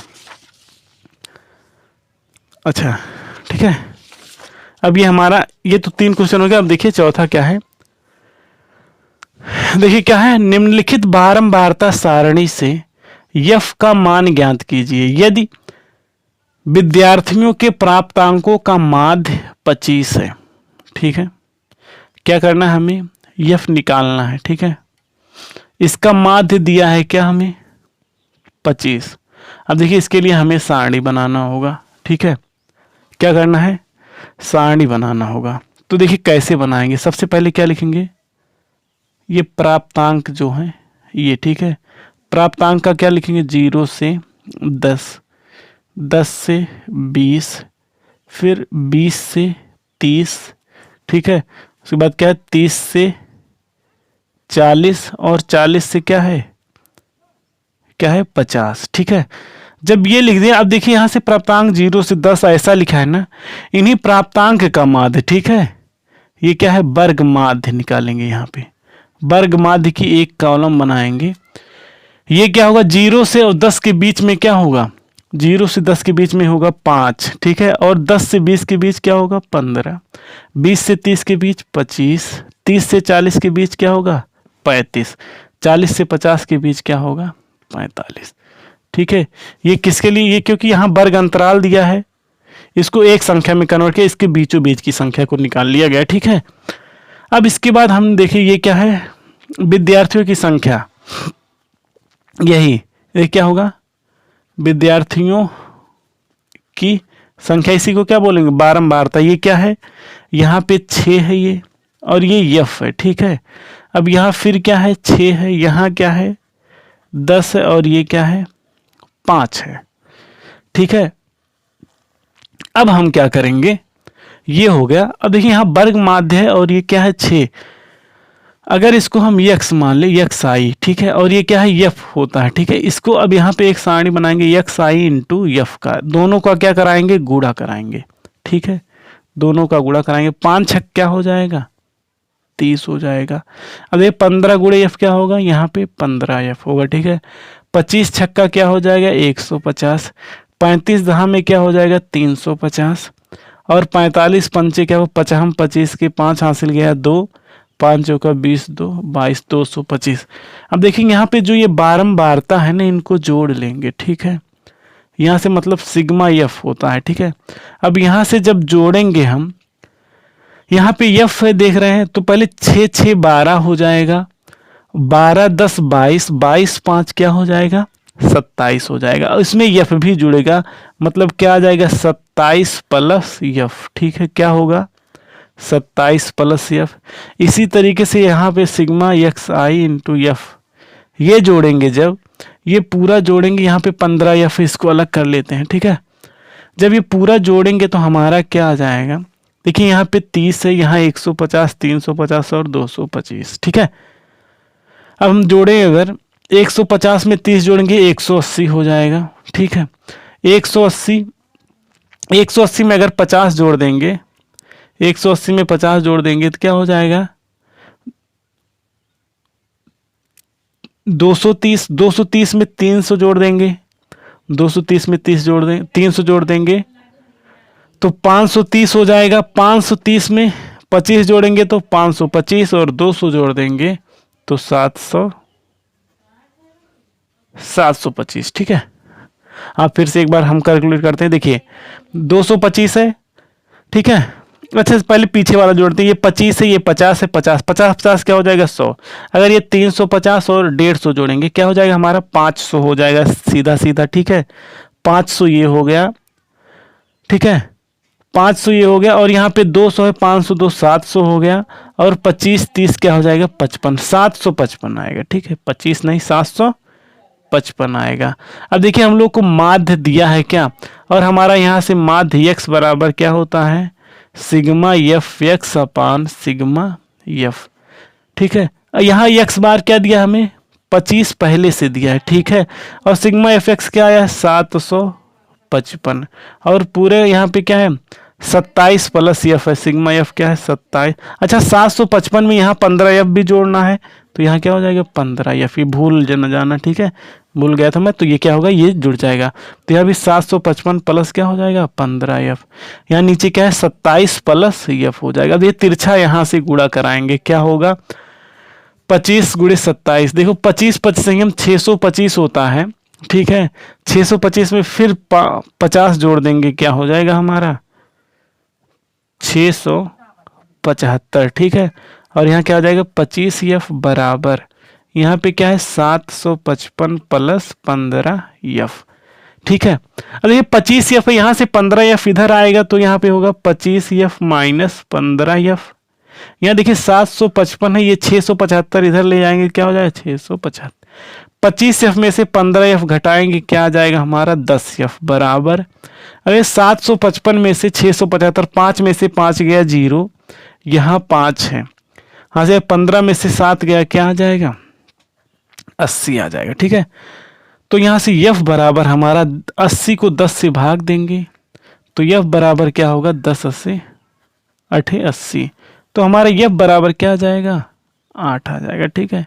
इसमें ज़्यादा दिमाग लगाना नहीं था, केवल क्या करना सीधा ये सारणी बनाते, इसके बीच का 5, इसके बीच का 15, इसके बीच का 25, 35 फिर 45। विद्यार्थियों की संख्या दिया था 6 और एफ, इस तरीके से ये लिख लेते। उसके बाद क्या है ये वर्ग माध्य जो निकाले, इसको और इसको क्या करते गुणा करा लेते। इस देखिए विद्यार्थियों की संख्या को टोटल जोड़ लेते, 27 प्लस एफ होता, इसको पूरा जोड़ते हम लोग, क्या है 755 प्लस 15 एफ आया। माध्य का फार्मूला ये जो गुणा करने पे जो पूरा जोड़ आया, इसको बटे ये इतना करके ये देखिए 755 प्लस एफ लिखा, फिर उसके बाद इसके नॉर्मल सॉल्व कर लेते, ये बराबर क्या आ जाता है हमारा 8 आ जाता है, ठीक है। आंसर यही हो गया। अब देखिए इसके बाद का हम क्वेश्चन करेंगे। अब देखिए खंड 6 आ गया, ठीक है। खंड 6 में भी 4 क्वेश्चन है, ठीक है। ये कौन सा क्वेश्चन देखिए, एक लंब वृत्तीय बेलनाकार ठोस के आधार और शिखर दोनों अर्धगोलाकार हैं। बेलनाकार भाग का व्यास 14 सेंटीमीटर और कुल ऊंचाई 30 सेंटीमीटर है। ठोस का संपूर्ण पृष्ठ ज्ञात कीजिए, ठीक है। क्या है एक लंब वृत्तीय बेलनाकार ठोस के आधार और शिखर, देखिए एक लंब वृत्तीय बेलन है, उसके ठोस के आधार और शिखर दोनों क्या है अर्धगोलाकार। देखिए इस तरीके से, ये देखिए एक बेलन हो गया, ठीक है। अब देखिए इसके जो ये ऊपर का जो है ये भी क्या है गोल अर्धगोलाकार, और ये भी क्या है अर्धगोलाकार, ठीक है। इस तरीके से यहां तक मान लीजिए बेलन, उसके ऊपर अर्धगोला और नीचे भी क्या है अर्धगोला है, ठीक है। इस तरीके से है। अब इसमें क्या करेंगे हम देख रहे हैं, इसमें अगर देखें बेलनाकार भाग का व्यास क्या दिया है, ये भाग का व्यास ये पूरा यहां से यहां तक क्या दिया है 14 सेंटीमीटर, ठीक है। तो यहां से आधा क्या होगा इसका त्रिज्या 7 सेंटीमीटर, तो आर बराबर क्या होगा 7 सेंटीमीटर, ये तो तय हो गया, ठीक है। और इसकी कुल ऊंचाई क्या दिया है, यहां से कुल ऊंचाई का मतलब यहां से यहां तक क्या दिया है, ये दिया है 30 सेंटीमीटर। अब देखिए 14 दिया है, यहां से यहां तक ये त्रिज्या होगी, ये भी 7 होगा, यहां से यहां तक ये भी 7 होगा। तो अगर हम देखें यहां से अगर केवल बेलन की ऊंचाई के बारे में बात करें, बेलन की ऊंचाई के बारे में, ये पूरा 7 है, ये भी 7 है, पूरा 30 है। 30 में से अगर 14 चला जाएगा तो हमारा क्या बचेगा 16। तो बेलन की ऊंचाई एच बराबर क्या हो जाएगा 16 सेंटीमीटर हो जाएगा, कितना 16 सेंटीमीटर। तो यहाँ त्रिज्या आर क्या है 7 सेंटीमीटर, ये इसका भी होगा। ये देखिए अर्ध ये है, अर्ध ये है, ठीक है, ठीक है। अच्छा क्या निकाला, ठोस का संपूर्ण पृष्ठ ज्ञात कीजिए, ठीक है। संपूर्ण पृष्ठ ज्ञात करना है। अब देखिए ये गोला है और ये गोला है और ये बेलन है। बेलन की ऊंचाई एच बराबर क्या पता लग गया है 14 सेंटीमीटर। ये देखिए एक आधा गोला इधर है, आधा गोला इधर, आधा गोला अगर जैसे हम लोग जोड़ ले ध्यान से तो पूरा गोला हो जाता है। तो या ऐसे लिखा है, 2 अर्ध गोलों का पृष्ठ बराबर क्या होगा, पृष्ठ का क्षेत्रफल समझ लो। ठीक है, क्या होगा, दो अर्धगोलों का 2 गुणे अर्धगोलों का वक्र पृष्ठ जो है क्या होता है 2 पाई आर स्क्वायर। 2 जा क्या हो जाए, सही से क्या होता है पूरा जोड़ के 4 पाई आर स्क्वायर हो जाता है, क्या 4 पाई आर स्क्वायर। 4 इंटू पाई का मान दिया देखो 22/7, तो क्या होगा 22/7। आर की वैल्यू क्या है 7 है, तो 7 गुणे क्या हो जाएगा 7, 7 से 7 कट जाएगा, यहां से क्या होगा 22 चौका 88 हो जाएगा, और इसमें 7 से गुणा कर देना है। जब गुणा कराएंगे 7 8 क्या हो जाएगा 56 के 6 हासिल गया 5, 7 8 56, 56 में 5 जोड़ देंगे क्या हो जाएगा 616, 616 सेंटीमीटर स्क्वायर हो जाएगा। ठीक है, तो यहां से देखिए दोनों अर्धगोल, ये गोलाकार भाग का क्या आ गया 616 सेंटीमीटर स्क्वायर क्षेत्रफल आ गया। अब क्या बचा, ये बीच का ये जो बेलन है इसका है, तो बेलन का वक्र पृष्ठ क्या होता है, बेलन का वक्र पृष्ठ क्या होता है 2 पाई आर एच होता है। ठीक है, क्या होगा यहाँ पे 2 इंटू पाई क्या है 22/7 इंटू आर क्या है 7, और एच क्या है यहाँ पे एच क्या है ये 16 है। ठीक है, ये एच क्या है 16, यहाँ 7 से 7 कट गया, 22 दूना क्या हो जाएगा 44 गुणे 16, क्या होगा 16 चौका 64 के 4 हासिल गया 6, 16 चौका 64 6 क्या हो जाएगा 70, 704 क्या हो जाएगा सेंटीमीटर स्क्वायर हो जाएगा। ठीक है, 16 चौका 64 के 4 हासिल गया 6, और 16 चौका 64 6। ठीक, अब क्या कर दोनों को जोड़ लेंगे, यही हमारा आंसर हो गया। तो क्या होगा संपूर्ण क्षेत्रफल, संपूर्ण पृष्ठ यही हो गया क्या, तो संपूर्ण पृष्ठ बराबर क्या हो जाएगा 704 प्लस 616, 6 4 10 के 0 हासिल गया 1 1 1 क्या हो गया 2, 7 6 क्या हो गया 13, 1320 सेंटीमीटर स्क्वायर हो जाएगा, यही हमारा क्या हो जाएगा आंसर हो जाएगा। ठीक है, अब इसके आगे का खा वाला देखते हैं। ठीक है, खा वाला क्या है हमारा, क्या है ये देखिए चित्र दिया है त्रिभुज ए बी सी क्या है ए पी क्यू के समरूप है। इसमें दिया एक चित्र दिया ए बी सी, ये जो त्रिभुज है ये क्या है ए पी क्यू के क्या है समरूप है। ठीक है, ये वाला त्रिभुज इसके समरूप दिया है, इसमें दिया है बी सी बराबर 8 सेंटीमीटर। ठीक है, ये देखिए बी सी बराबर क्या लिखा हूँ 8 सेंटीमीटर, पी क्यू बराबर 4 सेंटीमीटर, बी ए बराबर 6.5 सेंटीमीटर, और ए पी बराबर क्या दिया है 2.8 सेंटीमीटर। तो क्या करना सी ए और ए क्यू की लंबाई, ये सी ए और ए क्यू की क्या करना है लंबाई। देखिए अगर दोनों त्रिभुज क्या है समरूप है, क्या त्रिभुज ए बी सी समरूप त्रिभुज ए पी क्यू, अगर ये दोनों समरूप है तो इनकी संगत भुजाएं जो होंगी इनका अनुपात जो होगा क्या होगा आपस में बराबर। इनकी संगत भुजाएं पता है क्या होगा, ये ए बी का क्या होगा ए क्यू, तो यहां पे लिखेंगे हम ए बी अपान ए क्यू। ठीक है, बराबर, ठीक है क्या ए बी या बी ए, ठीक है ए बी अपान ए क्यू, यहां से ये वाला ए सी अपान ए पी, क्या ए सी अपान ए पी, और यही बराबर होगा ये बी सी अपान पी क्यू, बी सी अपान पी क्यू। ठीक है, ये समानुपातिक प्रमेय से। ठीक है,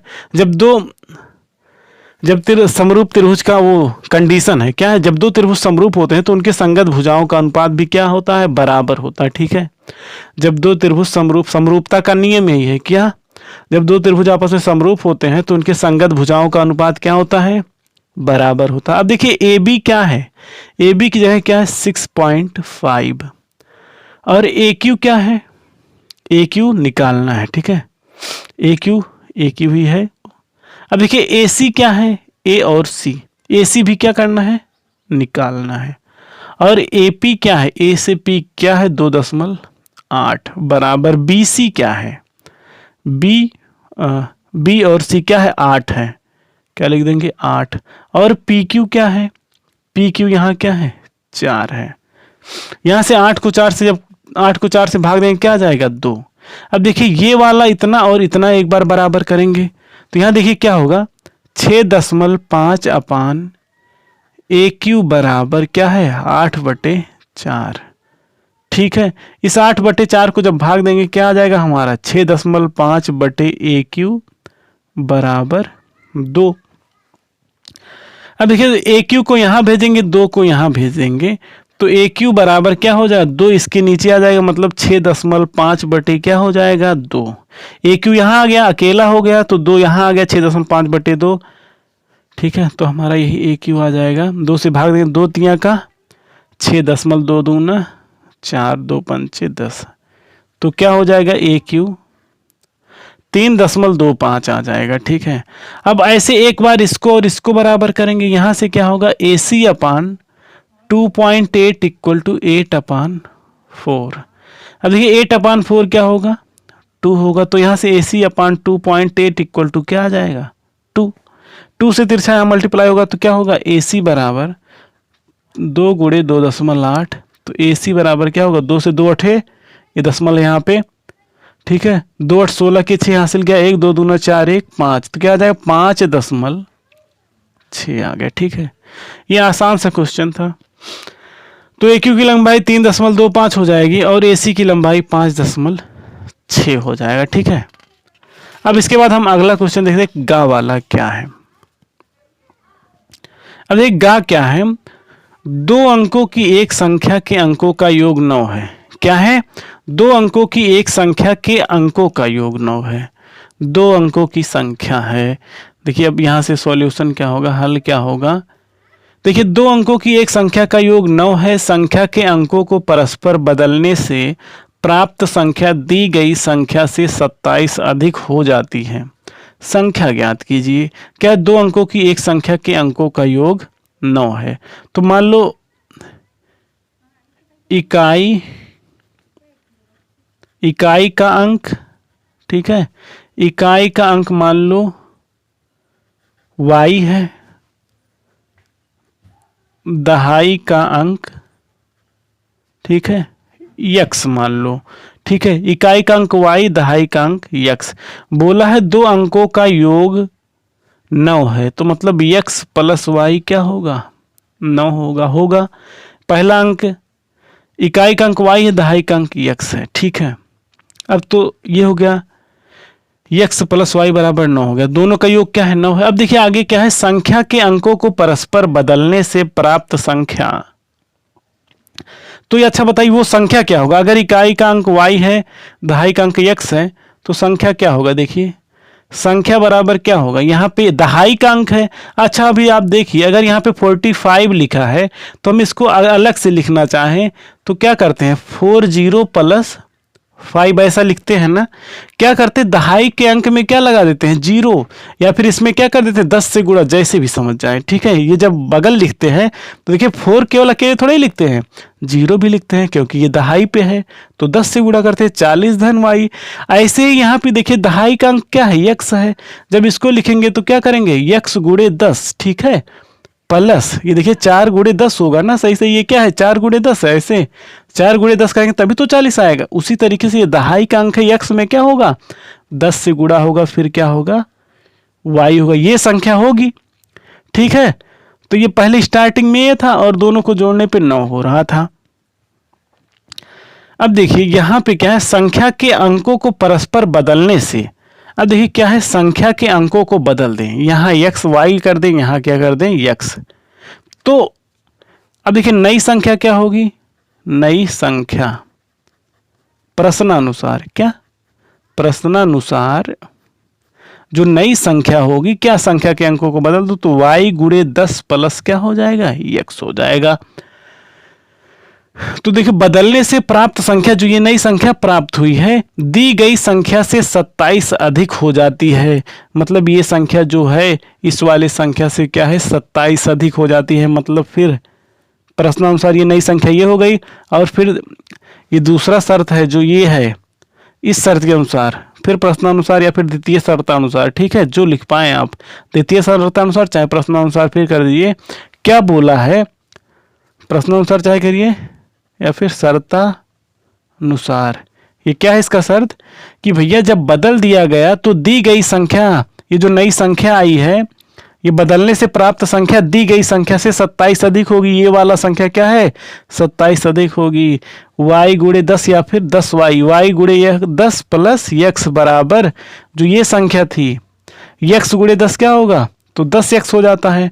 10x प्लस y, इससे क्या है 27 अधिक है, तो इसमें 27 जोड़ देंगे तभी तो इसके बराबर होगा ये। ठीक है, ये वाली संख्या क्या है, इस संख्या से 27 अधिक है। अब यहां से क्या हो जाएगा, 10y प्लस x बराबर यहाँ क्या हो जाएगा, 10x प्लस y प्लस 27 हो जाएगा।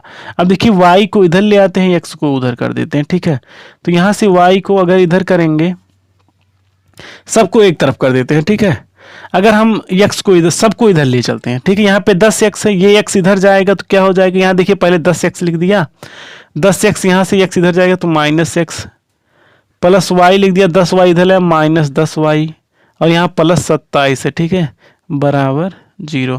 ये सबको इधर ले आया। ठीक है, और लास्ट में इधर 0 बचता तो उधर 0 लिख दिया। तो 10x में से x घटेगा, क्या आएगा 9x। लेकिन यहाँ y -10 है, y प्लस का है, ये -10 ज़्यादा है, y में से तो घटेगा नहीं, इसमें से ये घटेगा, लेकिन इसका चिन्ह क्या है माइनस। 10 में तो एक y जाएगा तो 9 आएगा, लेकिन माइनस का होगा, 9x माइनस 9y और यहाँ पे क्या बचेगा प्लस 27 बराबर 0। अगर सब में देखा जाए तो इसमें 9 कॉमन है, क्या है 9, सब में 9 से पूरे में भाग दे दो तो यहाँ क्या बचेगा x, यहाँ भी 9 से भाग दिया तो y। ठीक है, तो यहाँ पे अगर हम देखें क्या हो जाएगा, x ऋण y इक्वल टू हो जाएगा -3। ठीक है, अब ये देखिए हमारा क्या हो गया, ये इक्वेशन हो गया हमारा सेकेंड। ठीक है, पहला इक्वेशन यहाँ पे है, दूसरा इक्वेशन यहाँ पे। ठीक है, अब देखिए दोनों को सॉल्व कर लेंगे हम नॉर्मली। क्या होगा देखिए, यहाँ पे क्या हो जाएगा, x plus y equal to क्या है 9 है, यहाँ क्या है x minus y equal to क्या है -3। दोनों को क्या करेंगे, जोड़ लेंगे।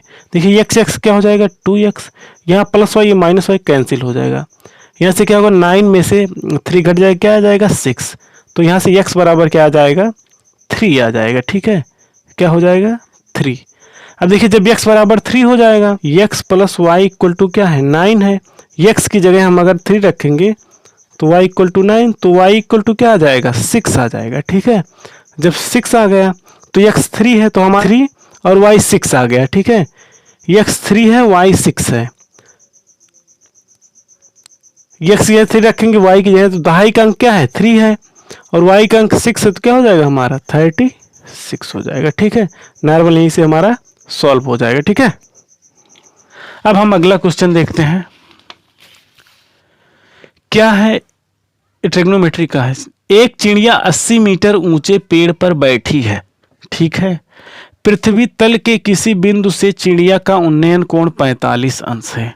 क्या है, एक चिड़िया 80 मीटर ऊंचे पेड़ पर बैठी है। मान लो एक पेड़ बना दिए, ये कितनी मीटर ऊंची है 80 मीटर, इस पे कहीं चिड़िया बैठी है। ठीक है, अब क्या है, एक चिड़िया 80 मीटर ऊंचे पेड़ पर बैठी है, पृथ्वी के तल के किसी बिंदु से चिड़िया का उन्नयन कोण 45 है।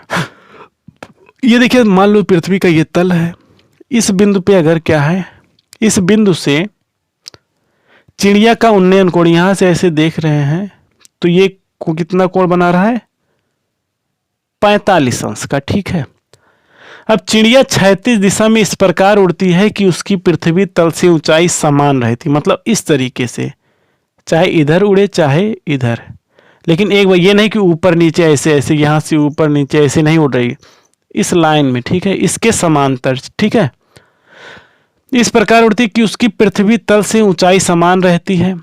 2 सेकंड बाद उसी बिंदु से चिड़िया का उन्नयन कोण 30 अंश हो जाता है। अगर देखो इधर उड़ेगी तो ये कोण क्या होगा, बढ़ेगा। ऐसे देखिए इधर उड़ता जाएगा तो ये कोण ऐसे ऐसे बढ़ता जाएगा, लेकिन इधर उड़ रही है क्योंकि 30 हो रहा है, तो इसका मतलब इधर कहीं उड़ के आके यहाँ पहुंची चिड़िया। ठीक है, तो यहां से बोल रहा है उन्नयन कोण क्या हो जा रहा है 30 हो जाता है।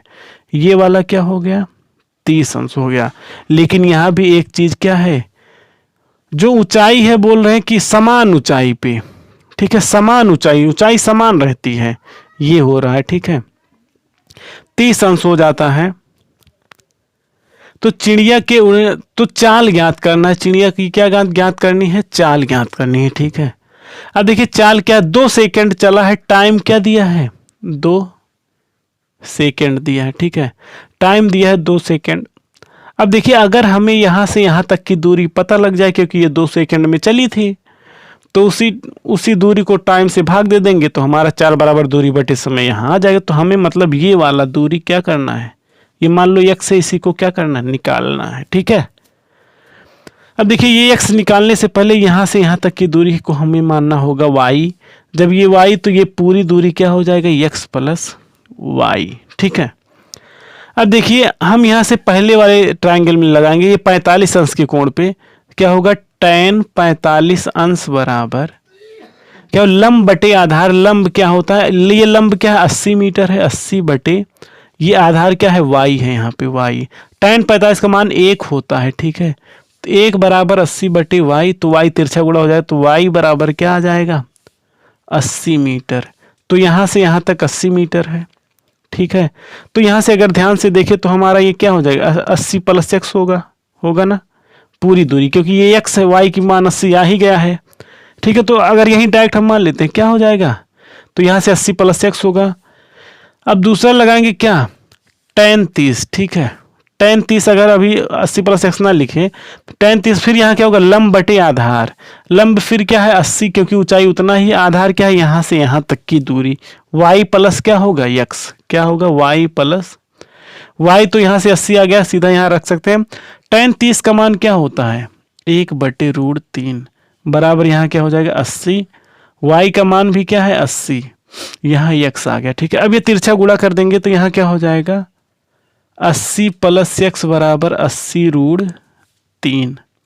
अच्छा अगर देखो यहाँ से x निकालना हो तो 80√3 माइनस क्या होगा 80, तो x बराबर क्या होगा, 80 कॉमन ले लो, √3 माइनस 1। यहाँ पे देखो ये वैल्यू दिया है, √3 की वैल्यू रख दो तो x बराबर क्या होगा, 80 इंटू 1.732 माइनस 1। तो यहाँ से क्या हो जाएगा, 80 गुणे 0.732, इसको गुणा कराएंगे। ठीक है, क्या होगा, 1 0 तो है तो दशमलव को पीछे धक्का मारेगा। ठीक है, पीछे कर देगा। ठीक है, यहां से क्या होगा हमारा, गुणा कराते हैं, 8 दूना 16 के 6 और 0 है, 0 बढ़ा देते हैं एक पहले से, 8 दूना 16 के 6 हासिल गया 1, 8 त्रिक 24, 1 25 के 5 हासिल गया 2। ठीक है, 8 सते 56, 56 2 क्या हो जाएगा, 56 2 58। ठीक है, अब दशमलव 1 2 3 अंक पे 1 2 3 यहाँ पे आ जाएगा 58 दशमलव क्या हो जाएगा 56, क्या हो जाएगा 58.56 मीटर। तो ये 2 सेकंड में आई है इतनी दूर। तो क्या करेंगे हम, स्पीड निकालना, तो चाल बराबर क्या हो जाएगा, ये दूरी है 58.56 बटे 2 हो जाएगा, इसको भाग देंगे। ठीक है, भाग देते क्या हो, 2 दूना 4, 2 9 18, फिर 2 दूना 4, 2 8 16, 29.28 मीटर प्रति सेकेंड आ जाएगा, क्या इसकी चाल आ जाएगी। ठीक है, अगर कहीं कैलकुलेशन गलत होगा आप चेक कर लीजिए। ठीक है, लगेगा ऐसे ही। ठीक है, तो क्या हो जाएगी चाल 29.28 मीटर पर सेकेंड। इजी है। ठीक है, अब इसके आगे का हम क्वेश्चन देखते हैं। अब आ गया 7वां खंड। ठीक है, इसमें भी जितने भी क्वेश्चन कराते हैं। ठीक है, अब 7वें खंड का क्या है, एक रेलगाड़ी 63 किलोमीटर की दूरी किसी निश्चित औसत चाल से तय करती है और फिर 72 किलोमीटर की दूरी प्रारंभिक चाल से 6 किलोमीटर प्रति घंटा अधिक औसत चाल से तय करती है। यदि यह पूरी यात्रा 3 घंटे में तय की गई है तो प्रारंभिक औसत चाल क्या थी। ठीक है, क्या है, एक रेलगाड़ी 63 किलोमीटर की दूरी किसी निश्चित औसत चाल से तय करती है। ठीक है, एक स्पीड होती है प्रारंभिक स्पीड, उससे क्या होता है 63 किलोमीटर चली जाती है ट्रेन। ठीक है, फिर क्या, और उसके बाद 72 किलोमीटर क्या होती है, जो पहले की स्पीड थी उसमें क्या कर दिए 6 किलोमीटर बढ़ा देते हैं तो 72 किलोमीटर तय करते हैं। अब देखिए, यदि यह पूरी यात्रा 3 घंटे में तय की गई हो तो प्रारंभिक औसत चाल क्या थी। तो अब सब देखिए, पहले तुरंत जो चाल पूछे उसी को हम क्या, प्रारंभिक औसत चाल पूछ रही क्या है तो उसी को हम मान लेंगे। ठीक है, क्या करेंगे सॉल्यूशन, देखिए माना, ठीक है, क्या करेंगे, माना प्रारंभिक औसत चाल क्या हो जाए, x किलोमीटर पर आवर। ठीक है, प्रारंभिक औसत चाल क्या मान लिए, x किलोमीटर पर आवर मान लिए। ठीक है, अब देखिए अगर स्पीड इतना है तो बताओ 63 किलोमीटर दूरी जाने में लगा समय, तो यहां से समय t1 बराबर क्या रहा होगा, क्या होता है समय बराबर दूरी बटे चाल। दूरी क्या है 63, समय क्या होता है दूरी बटे चाल।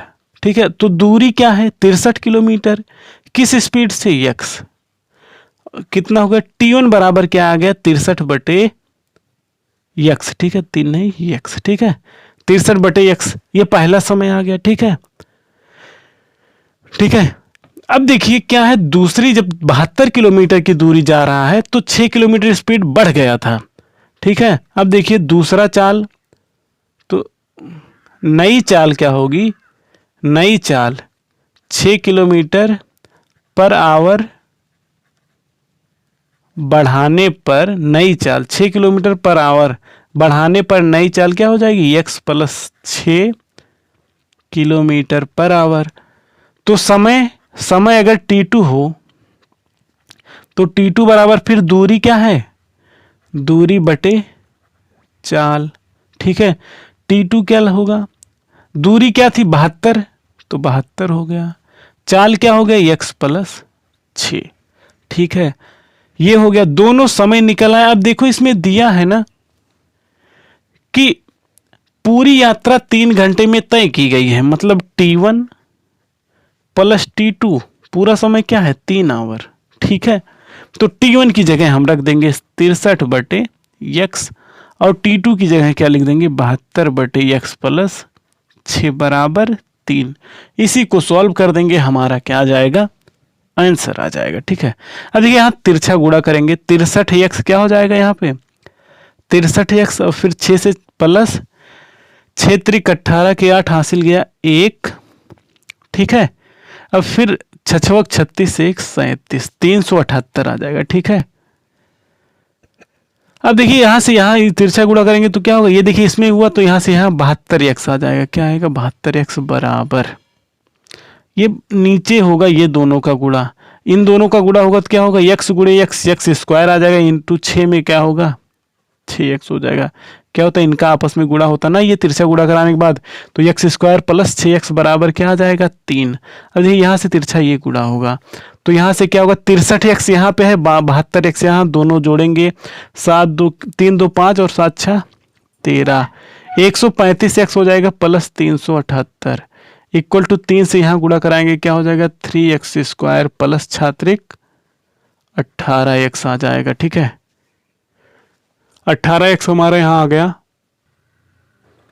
अब देखिए इसको हम क्या करेंगे, सॉल्व करेंगे। ठीक है, ये हमारा क्वाड्रेटिक इक्वेशन बन रहा है। ये देखिए 3x स्क्वायर है, अगर ये 135x को इधर ही सबको ले आते हैं, ठीक है, तो हमारा यहाँ क्या है, देखिए अगर 3x स्क्वायर है, यहाँ 18x से 135x इधर आएगा तो क्या हो जाएगा माइनस 135x, ये 18x इधर का ही 18x, और ये 378 इधर आ जाएगा, क्या हो जाएगा माइनस का 378 हो जाएगा। ठीक है, यहाँ से अगर हम जब सॉल्व करेंगे क्या होगा 3x स्क्वायर, देखिए 135 और यहाँ पे 18 है, ये माइनस के प्लस उसमें से घट जाएगा, 15 में से 8 गया क्या आ जाएगा, ये माइनस का आएगा। ठीक है, 15 में से 8 गया 7 और यहाँ पे बचेगा 2, 2 में से 1 गया 1। ठीक है, और यहाँ से 1 बचेगा। ठीक है, 117 ये x आ जाएगा और माइनस 378।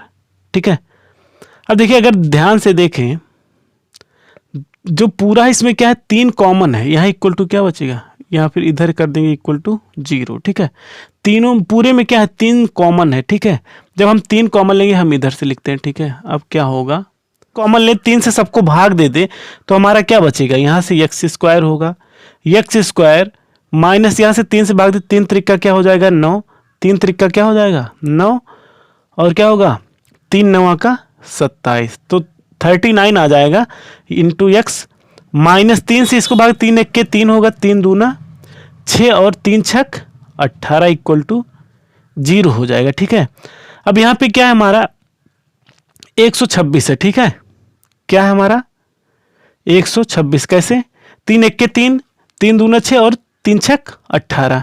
अब देखिए 126 है और यहाँ पे क्या है 39 है। ठीक है, अगर इसको हम भाग दे 3 से क्या होगा, 3 चौका 12, 3 दूना 6।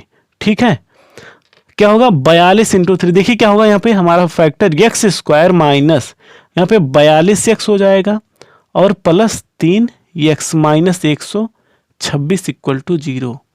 ठीक है, अगर हम यहाँ से देखें एक्स कॉमन ले तो क्या होगा हमारा एक्स माइनस 42, और यहाँ पे अगर 3 कॉमन ले यहाँ भी एक्स माइनस क्या हो जाएगा 42 इक्वल टू 0, दोनों में एक्स माइनस 42 कॉमन हो जाएगा, यहाँ क्या बचेगा एक्स प्लस 3 इक्वल टू 0। ठीक है, ये x प्लस 3 क्या होगा, यहाँ पे x जो है ये तो 0 के ये चाल है और ये यहाँ पे प्लस 3 है, चाल में कुछ और जुड़ गया तो ये तो 0 के बराबर नहीं रहा, तो x माइनस क्या होगा x माइनस 42 बराबर 0, तो यहाँ से x बराबर क्या हो जाएगा हमारा 42 किलोमीटर पर आवर। ठीक है, यहाँ x बराबर 42 आएगा और x क्या है हमारा x हमने माना था क्या प्रारंभिक औसत चाल, तो प्रारंभिक औसत चाल पूछा था तो क्या होगा हमारा 42 किलोमीटर पर आवर क्या होगा, स्टार्टिंग में जो चाल थी हमारी यही होगी। ठीक है, अब देखिए हम अगला क्वेश्चन करते हैं। अब देखिए ये क्वेश्चन ये ऑप्शन में दिया है। ठीक है, वो करना था जिससे पहले जो किया या फिर ये करो, इसको सॉल्व करना है नॉर्मली। देखिए ये इक्वेशन दिया, यहाँ से हम क्या करेंगे ना, देखिए एक चीज कॉमन दिख रहा है एक्स माइनस 1 यहाँ भी, एक्स माइनस 1 यहाँ भी है, यहाँ वाई माइनस 2 है, यहाँ क्या है y माइनस 2 है, यहाँ भी y माइनस 2 है।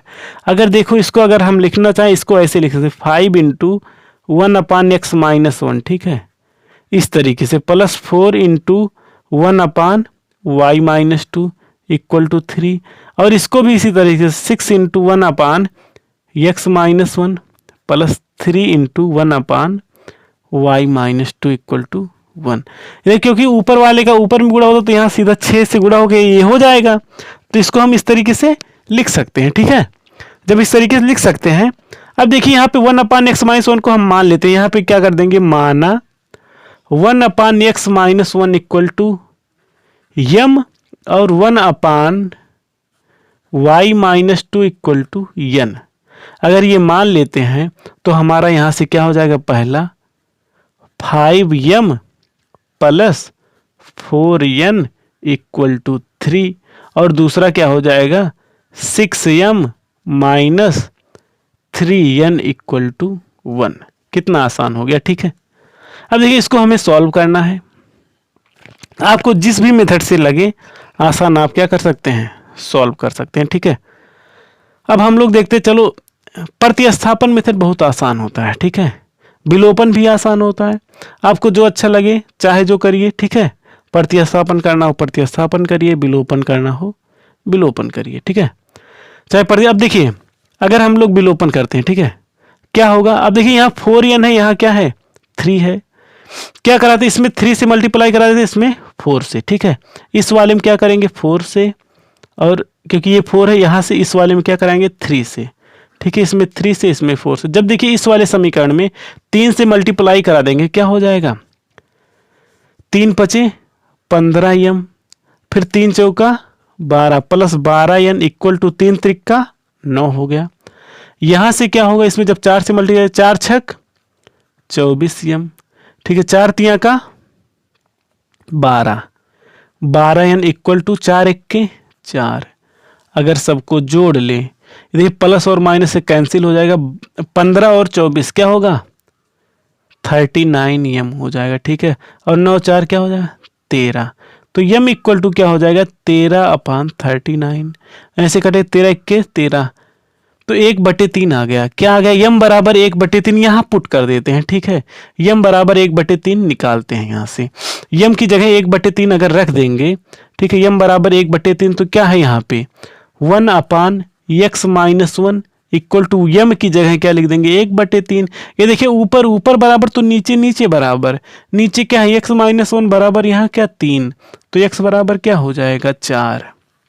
ठीक है, अब तुरंत क्या करें, x बराबर 4 इसी में रख लो। ठीक है, ज्यादा टेंशन लेने की जरूरत नहीं कि और भी सॉल्व करो। तो x बराबर पहले समीकरण ये जो पहला दिया है इसी में रख दो, तो लिख दो यहाँ x बराबर 4 समीकरण 1 में रखने पर। ठीक है, अब यहाँ पे जहां जहां x हो वहां क्या रख देंगे 4। यहाँ देखिए ऊपर क्या है 5, नीचे क्या है x-1 ना, x की जगह 4 रखना है तो क्या होगा 4-1 प्लस ऊपर क्या है 4, नीचे क्या है y-2 बराबर क्या हो जाएगा 3। 5 यहाँ से 4-1 क्या है तो क्या हो जाएगा यहाँ पे 5/3। ठीक है, यहाँ क्या बचेगा 4/y-2 बराबर क्या होगा 3। इस 5/3 को इधर कर दो। ठीक है, तो यहाँ क्या बचेगा 4/y-2 बराबर 3 - 5/3। यहाँ जब सॉल्व करेंगे, ठीक है, क्या 3 त्रिक का 9 क्या हो जाएगा, यहाँ से अगर देखो आगे बढ़ाते हैं, यहाँ क्या है 4/y-2 बराबर 3 त्रिक का क्या हो जाएगा 9, और यहाँ पे 5, 9 - 5 बटे क्या बचेगा 3। 9 में से 5 ये देखिए क्या बचेगा 4/y-2 बराबर 9 में से 5 गया 4/3। ये देखो 4 ऊपर ऊपर 4 बराबर, तो नीचे भी क्या होगा बराबर, तो y-2 बराबर क्या आएगा 3, y-2 बराबर 3, तो y बराबर 2 इधर जाएगा, 3 2 क्या हो जाएगा 5। ठीक है, यही हमारा क्या हो गया आंसर। तो x बराबर 4 आ गया, y बराबर 5। इस तरीके का तो क्वेश्चन बहुत ही आसान होता है। ठीक है, नॉर्मली आप सॉल्व कर लेंगे। अब देखिए इसके आगे का क्वेश्चन करते हैं। क्या है ये क्वेश्चन, क्या है, एक त्रिभुज खींचिए जिसकी भुजाएं 5 सेंटीमीटर, 6 सेंटीमीटर और 7 सेंटीमीटर है, और अब एक अन्य त्रिभुज की रचना कीजिए जिसकी भुजाएं पहले बने त्रिभुज की संगत भुजाओं की 3/5 गुनी है। आपको ये क्वेश्चन मैं पहले ही करा चुका हूं। आप अगर पहले व्यूअर हैं यहाँ पे, ये क्वेश्चन करने के लिए आप जाएंगे एक रचना का, ठीक है, प्ले लिस्ट में जाएंगे, वहां पे रचना का एक ऑप्शन है, तो ये वाला ये त्रिभुज का, ठीक है, उसमें दिया है त्रिभुज का समरूप त्रिभुज की रचना करना। यही सेम एग्जैक्ट क्वेश्चन यही है। आप वहां से जाके क्या कर लेंगे, चेक कर लेंगे। ठीक है, वहां पे क्लियर कराए हूं, आप वहां पे 2-3 क्वेश्चन कराए, पूरी रचना चाहे जो क्वेश्चन आएगा आप कर लेंगे। ठीक है, तो वो जाके वहां पे कर लेंगे। ठीक है, अगर वहां पे नहीं, क्योंकि सेम ही क्वेश्चन तो वहां पे आसानी से हो जाएगा। ठीक है, अब देखिए तो इसका ऑप्शन में ये था, ये वाला क्वेश्चन, ये वाला हम करते हैं। ठीक है, एक क्या है, एक ये कराया नहीं हूं वहां पे, ये लास्ट क्वेश्चन है। ठीक है, और देखिए आपको मैं बता दूं, डिस्क्रिप्शन में जाएंगे, आपको जो भी क्वेश्चन करना है, हर एक क्वेश्चन पूरे पेपर से जो भी क्वेश्चन नहीं आ रहा है, क्लियर समझ में नहीं आया, वहां पे देखिए टाइमिंग दिया होगा, उस पर क्लिक करेंगे, आप क्या होगा फिर से उसी क्वेश्चन पे पहुंच जाएंगे। ठीक है, दोबारा आप उसको क्या करेंगे, क्लियर कर लेंगे। अगर फिर नहीं समझ में आता तो आप कमेंट करिएगा। देखिए एक समद्विबाहु त्रिभुज है, त्रिभुज एबीसी में भुजा क्या AB बराबर भुजा AC। ठीक है, एक समद्विबाहु त्रिभुज है, समद्विबाहु मतलब दो भुजाएं क्या होंगी बराबर हो। इसमें दिया AB बराबर AC, मतलब ये A रहा होगा, ये B और ये C। इसमें AB बराबर AC मतलब ये भुजा बराबर इसके दिया है। ठीक है, तथा बिंदु B से, ये बिंदु जो B है, भुजा AC पर BD लंब है। AC पर यहां पे देखिए क्या गया है, लंब डाला गया है, ये क्या हो गया D हो गया। ठीक है, यहां पे एक चीज ध्यान देना है कि AB बराबर क्या दिया है, AC, देखिए भुजा AB बराबर AC, ये ध्यान देना है, AB बराबर AC दिया है। बिंदु B से भुजा AC पर BD लंब है, AC पर लंब है, मतलब ये कोण क्या है 90 है। ठीक है, लंब है, तो क्या करना, सिद्ध कीजिए कि BC² बराबर 2AC डॉट DC। ठीक है, अब ये हो गया। अब यहां से देखिए ये वाला ABD एक समकोण त्रिभुज बन रहा है, एक समकोण त्रिभुज BDC बन रहा है। ठीक है, ये देखिए ये त्रिभुज, देखिए त्रिभुज ABD, ठीक है, ABD एक बन रहा है। इसमें देखिए ये समकोण है ना, D वाला ये कोण, तो ये वाला क्या होगा, AB क्या होगा, कर्ण होगा। अब देखिए एक समकोण त्रिभुज है, ये क्या होगा लंब और ये आधार हो गया। ठीक है, अब ये देखिए क्या होता है, कर्ण का वर्ग, ये देखिए ये मतलब इसके 90 अंश के सामने वाली भुजा का वर्ग, यहाँ पे क्या होगा, ए बी स्क्वायर बराबर क्या होगा, B D square plus A D square, Pythagoras प्रमेय जो होता है। ठीक है, ये देखिए 90 अंश के सामने वाला कोण भुजा क्या होता है, ये कर्ण होता है। सबसे बड़ी भुजा क्या होता है, अन्य दो भुजाओं के वर्ग के बराबर होता है समकोण त्रिभुज में। ये बी डी है तो क्या होगा इसका, बी डी का स्क्वायर प्लस ये क्या है, ए डी का स्क्वायर होगा ना। अब ऐसे ये त्रिभुज देखिए, त्रिभुज बीडीसी में क्या है, बीडीसी में, ठीक है, त्रिभुज बीडीसी में देखेंगे ये बीसी क्या है, ये 90 अंश के सामने वाली यही कर्ण होती है। तो यहां से क्या होगा, बीसी स्क्वायर बराबर क्या होगा, BD square plus C D square, क्या होगा, BD square plus C D square. ठीक है, तो यहाँ पे अब ये वाला देखिए, यहाँ पे हम लोग को पहले ही पता है ए बी बराबर ए सी, तो हम ए बी की जगह क्या कर सकते हैं, ए सी कर सकते हैं। तो यहाँ ए बी की जगह मैं क्या लिख दे रहा हूँ, ए सी स्क्वायर। ठीक है, यहाँ पे देखिए ए बी बराबर ए सी है। ठीक है, इसलिए ए बी की जगह ए सी लिख दिया हूँ, यही समझी पाओ, ये दिया ही है, ए बी की जगह ए सी स्क्वायर लिख दिया। अब देखिए बी डी स्क्वायर जो है इसको इधर रखते हैं, ये ए डी स्क्वायर को ना इधर कर लेते हैं। तो देखिए ये बराबर के जब ए डी स्क्वायर को इधर रखेंगे तो क्या हो जाएगा, A C square minus A D square, और यहाँ बराबर में क्या हो जाएगा, ये बी डी स्क्वायर। ठीक है, ये नॉर्मली कर सकते हैं क्या, ए बी स्क्वायर यहाँ था उसकी जगह ए सी कर लिया तो ए सी स्क्वायर हो गया, और ये ए डी स्क्वायर जो है इसको इधर कर लिया तो क्या हो गया, A C square minus A D square.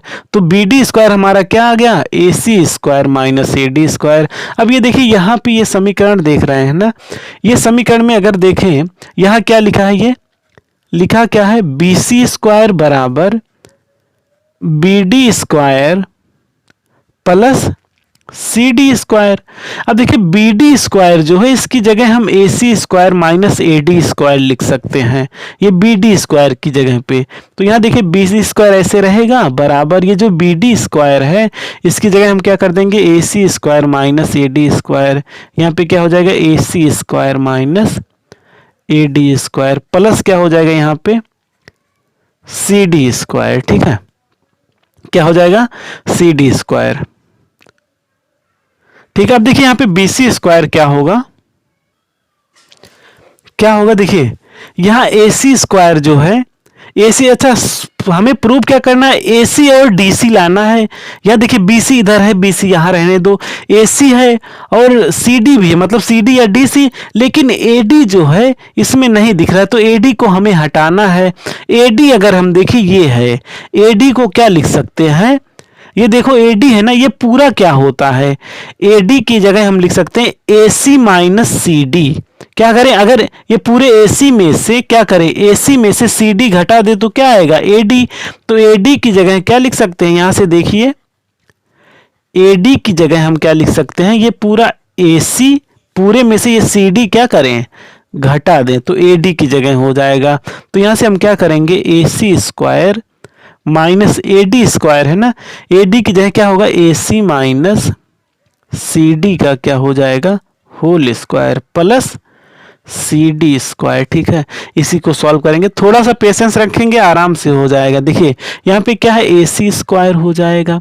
ठीक है, क्या हो जाएगा, ए सी स्क्वायर। अब देखिए यहाँ से ए सी माइनस सी डी हो गया। देखिए अब यहाँ से क्या करेंगे, माइनस, ये माइनस लगा के ब्रेकेट लगाएंगे, इसको पहले स्क्वायर करेंगे, क्या होगा, ए स्क्वायर प्लस बी स्क्वायर, मतलब क्या, ए सी स्क्वायर हो जाएगा प्लस सी डी स्क्वायर हो जाएगा, माइनस क्या होगा, to A C C D होगा, A C into C D plus C D square. ठीक है, अब ध्यान से करिएगा अभी हो जाता है। यहाँ पे देखिए ए सी स्क्वायर हो गया, यहाँ से जब अंदर जाएगा तो जो प्लस होगा वो माइनस, जो माइनस होगा वो प्लस हो जाएगा। यहाँ से क्या हो जाएगा, माइनस ए सी स्क्वायर माइनस क्या हो जाएगा, सी डी स्क्वायर।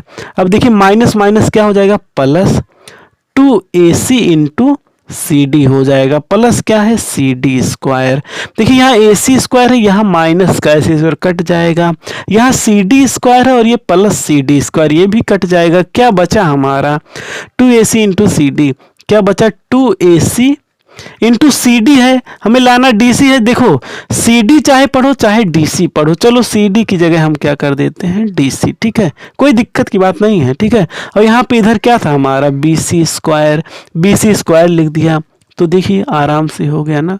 आप देखिए जैसे फिर रिपीट करूंगा, क्योंकि आप पीछे बैकवर्ड करके पीछे वीडियो करके आप आराम से क्लियर कर सकते हैं। उम्मीद करता हूँ आपको पूरा एक एक कन्फ्यूजन क्लियर हुआ होगा, क्योंकि हम यहाँ पे क्वेश्चन सॉल्व करा रहे थे तो उतना प्रॉपर तरीके से कॉन्सेप्ट तो नहीं डिस्कस करेंगे, नहीं तो बहुत पेपर लेंदी हो जाता, ठीक है, क्योंकि पूरा मैथ का क्वेश्चन था, ठीक है। उम्मीद करता हूँ आपको अच्छा लगा होगा, पूरा एक साथ कर दिया हूँ, ठीक है। अब आपको क्या करना है, जिस भी टॉपिक पे मैथ में क्लास 10th के जहाँ भी कोई भी प्रॉब्लम हो, जिस भी टॉपिक पे आप क्या करेंगे, कमेंट करेंगे, आपको इसी तरीके से अच्छे से एक्सप्लेन कर दूंगा, ठीक है। कॉन्सेप्ट, थ्योरी, क्वेश्चन जो भी होगा आप कमेंट करते हैं तो ज़रूर उसका रिप्लाई और वीडियो मिलेगा, ठीक है। ठीक है, मिलते हैं फिर अगले लेक्चर में किसी नए कॉन्सेप्ट और अच्छे कॉन्सेप्ट के साथ। जय हिंद।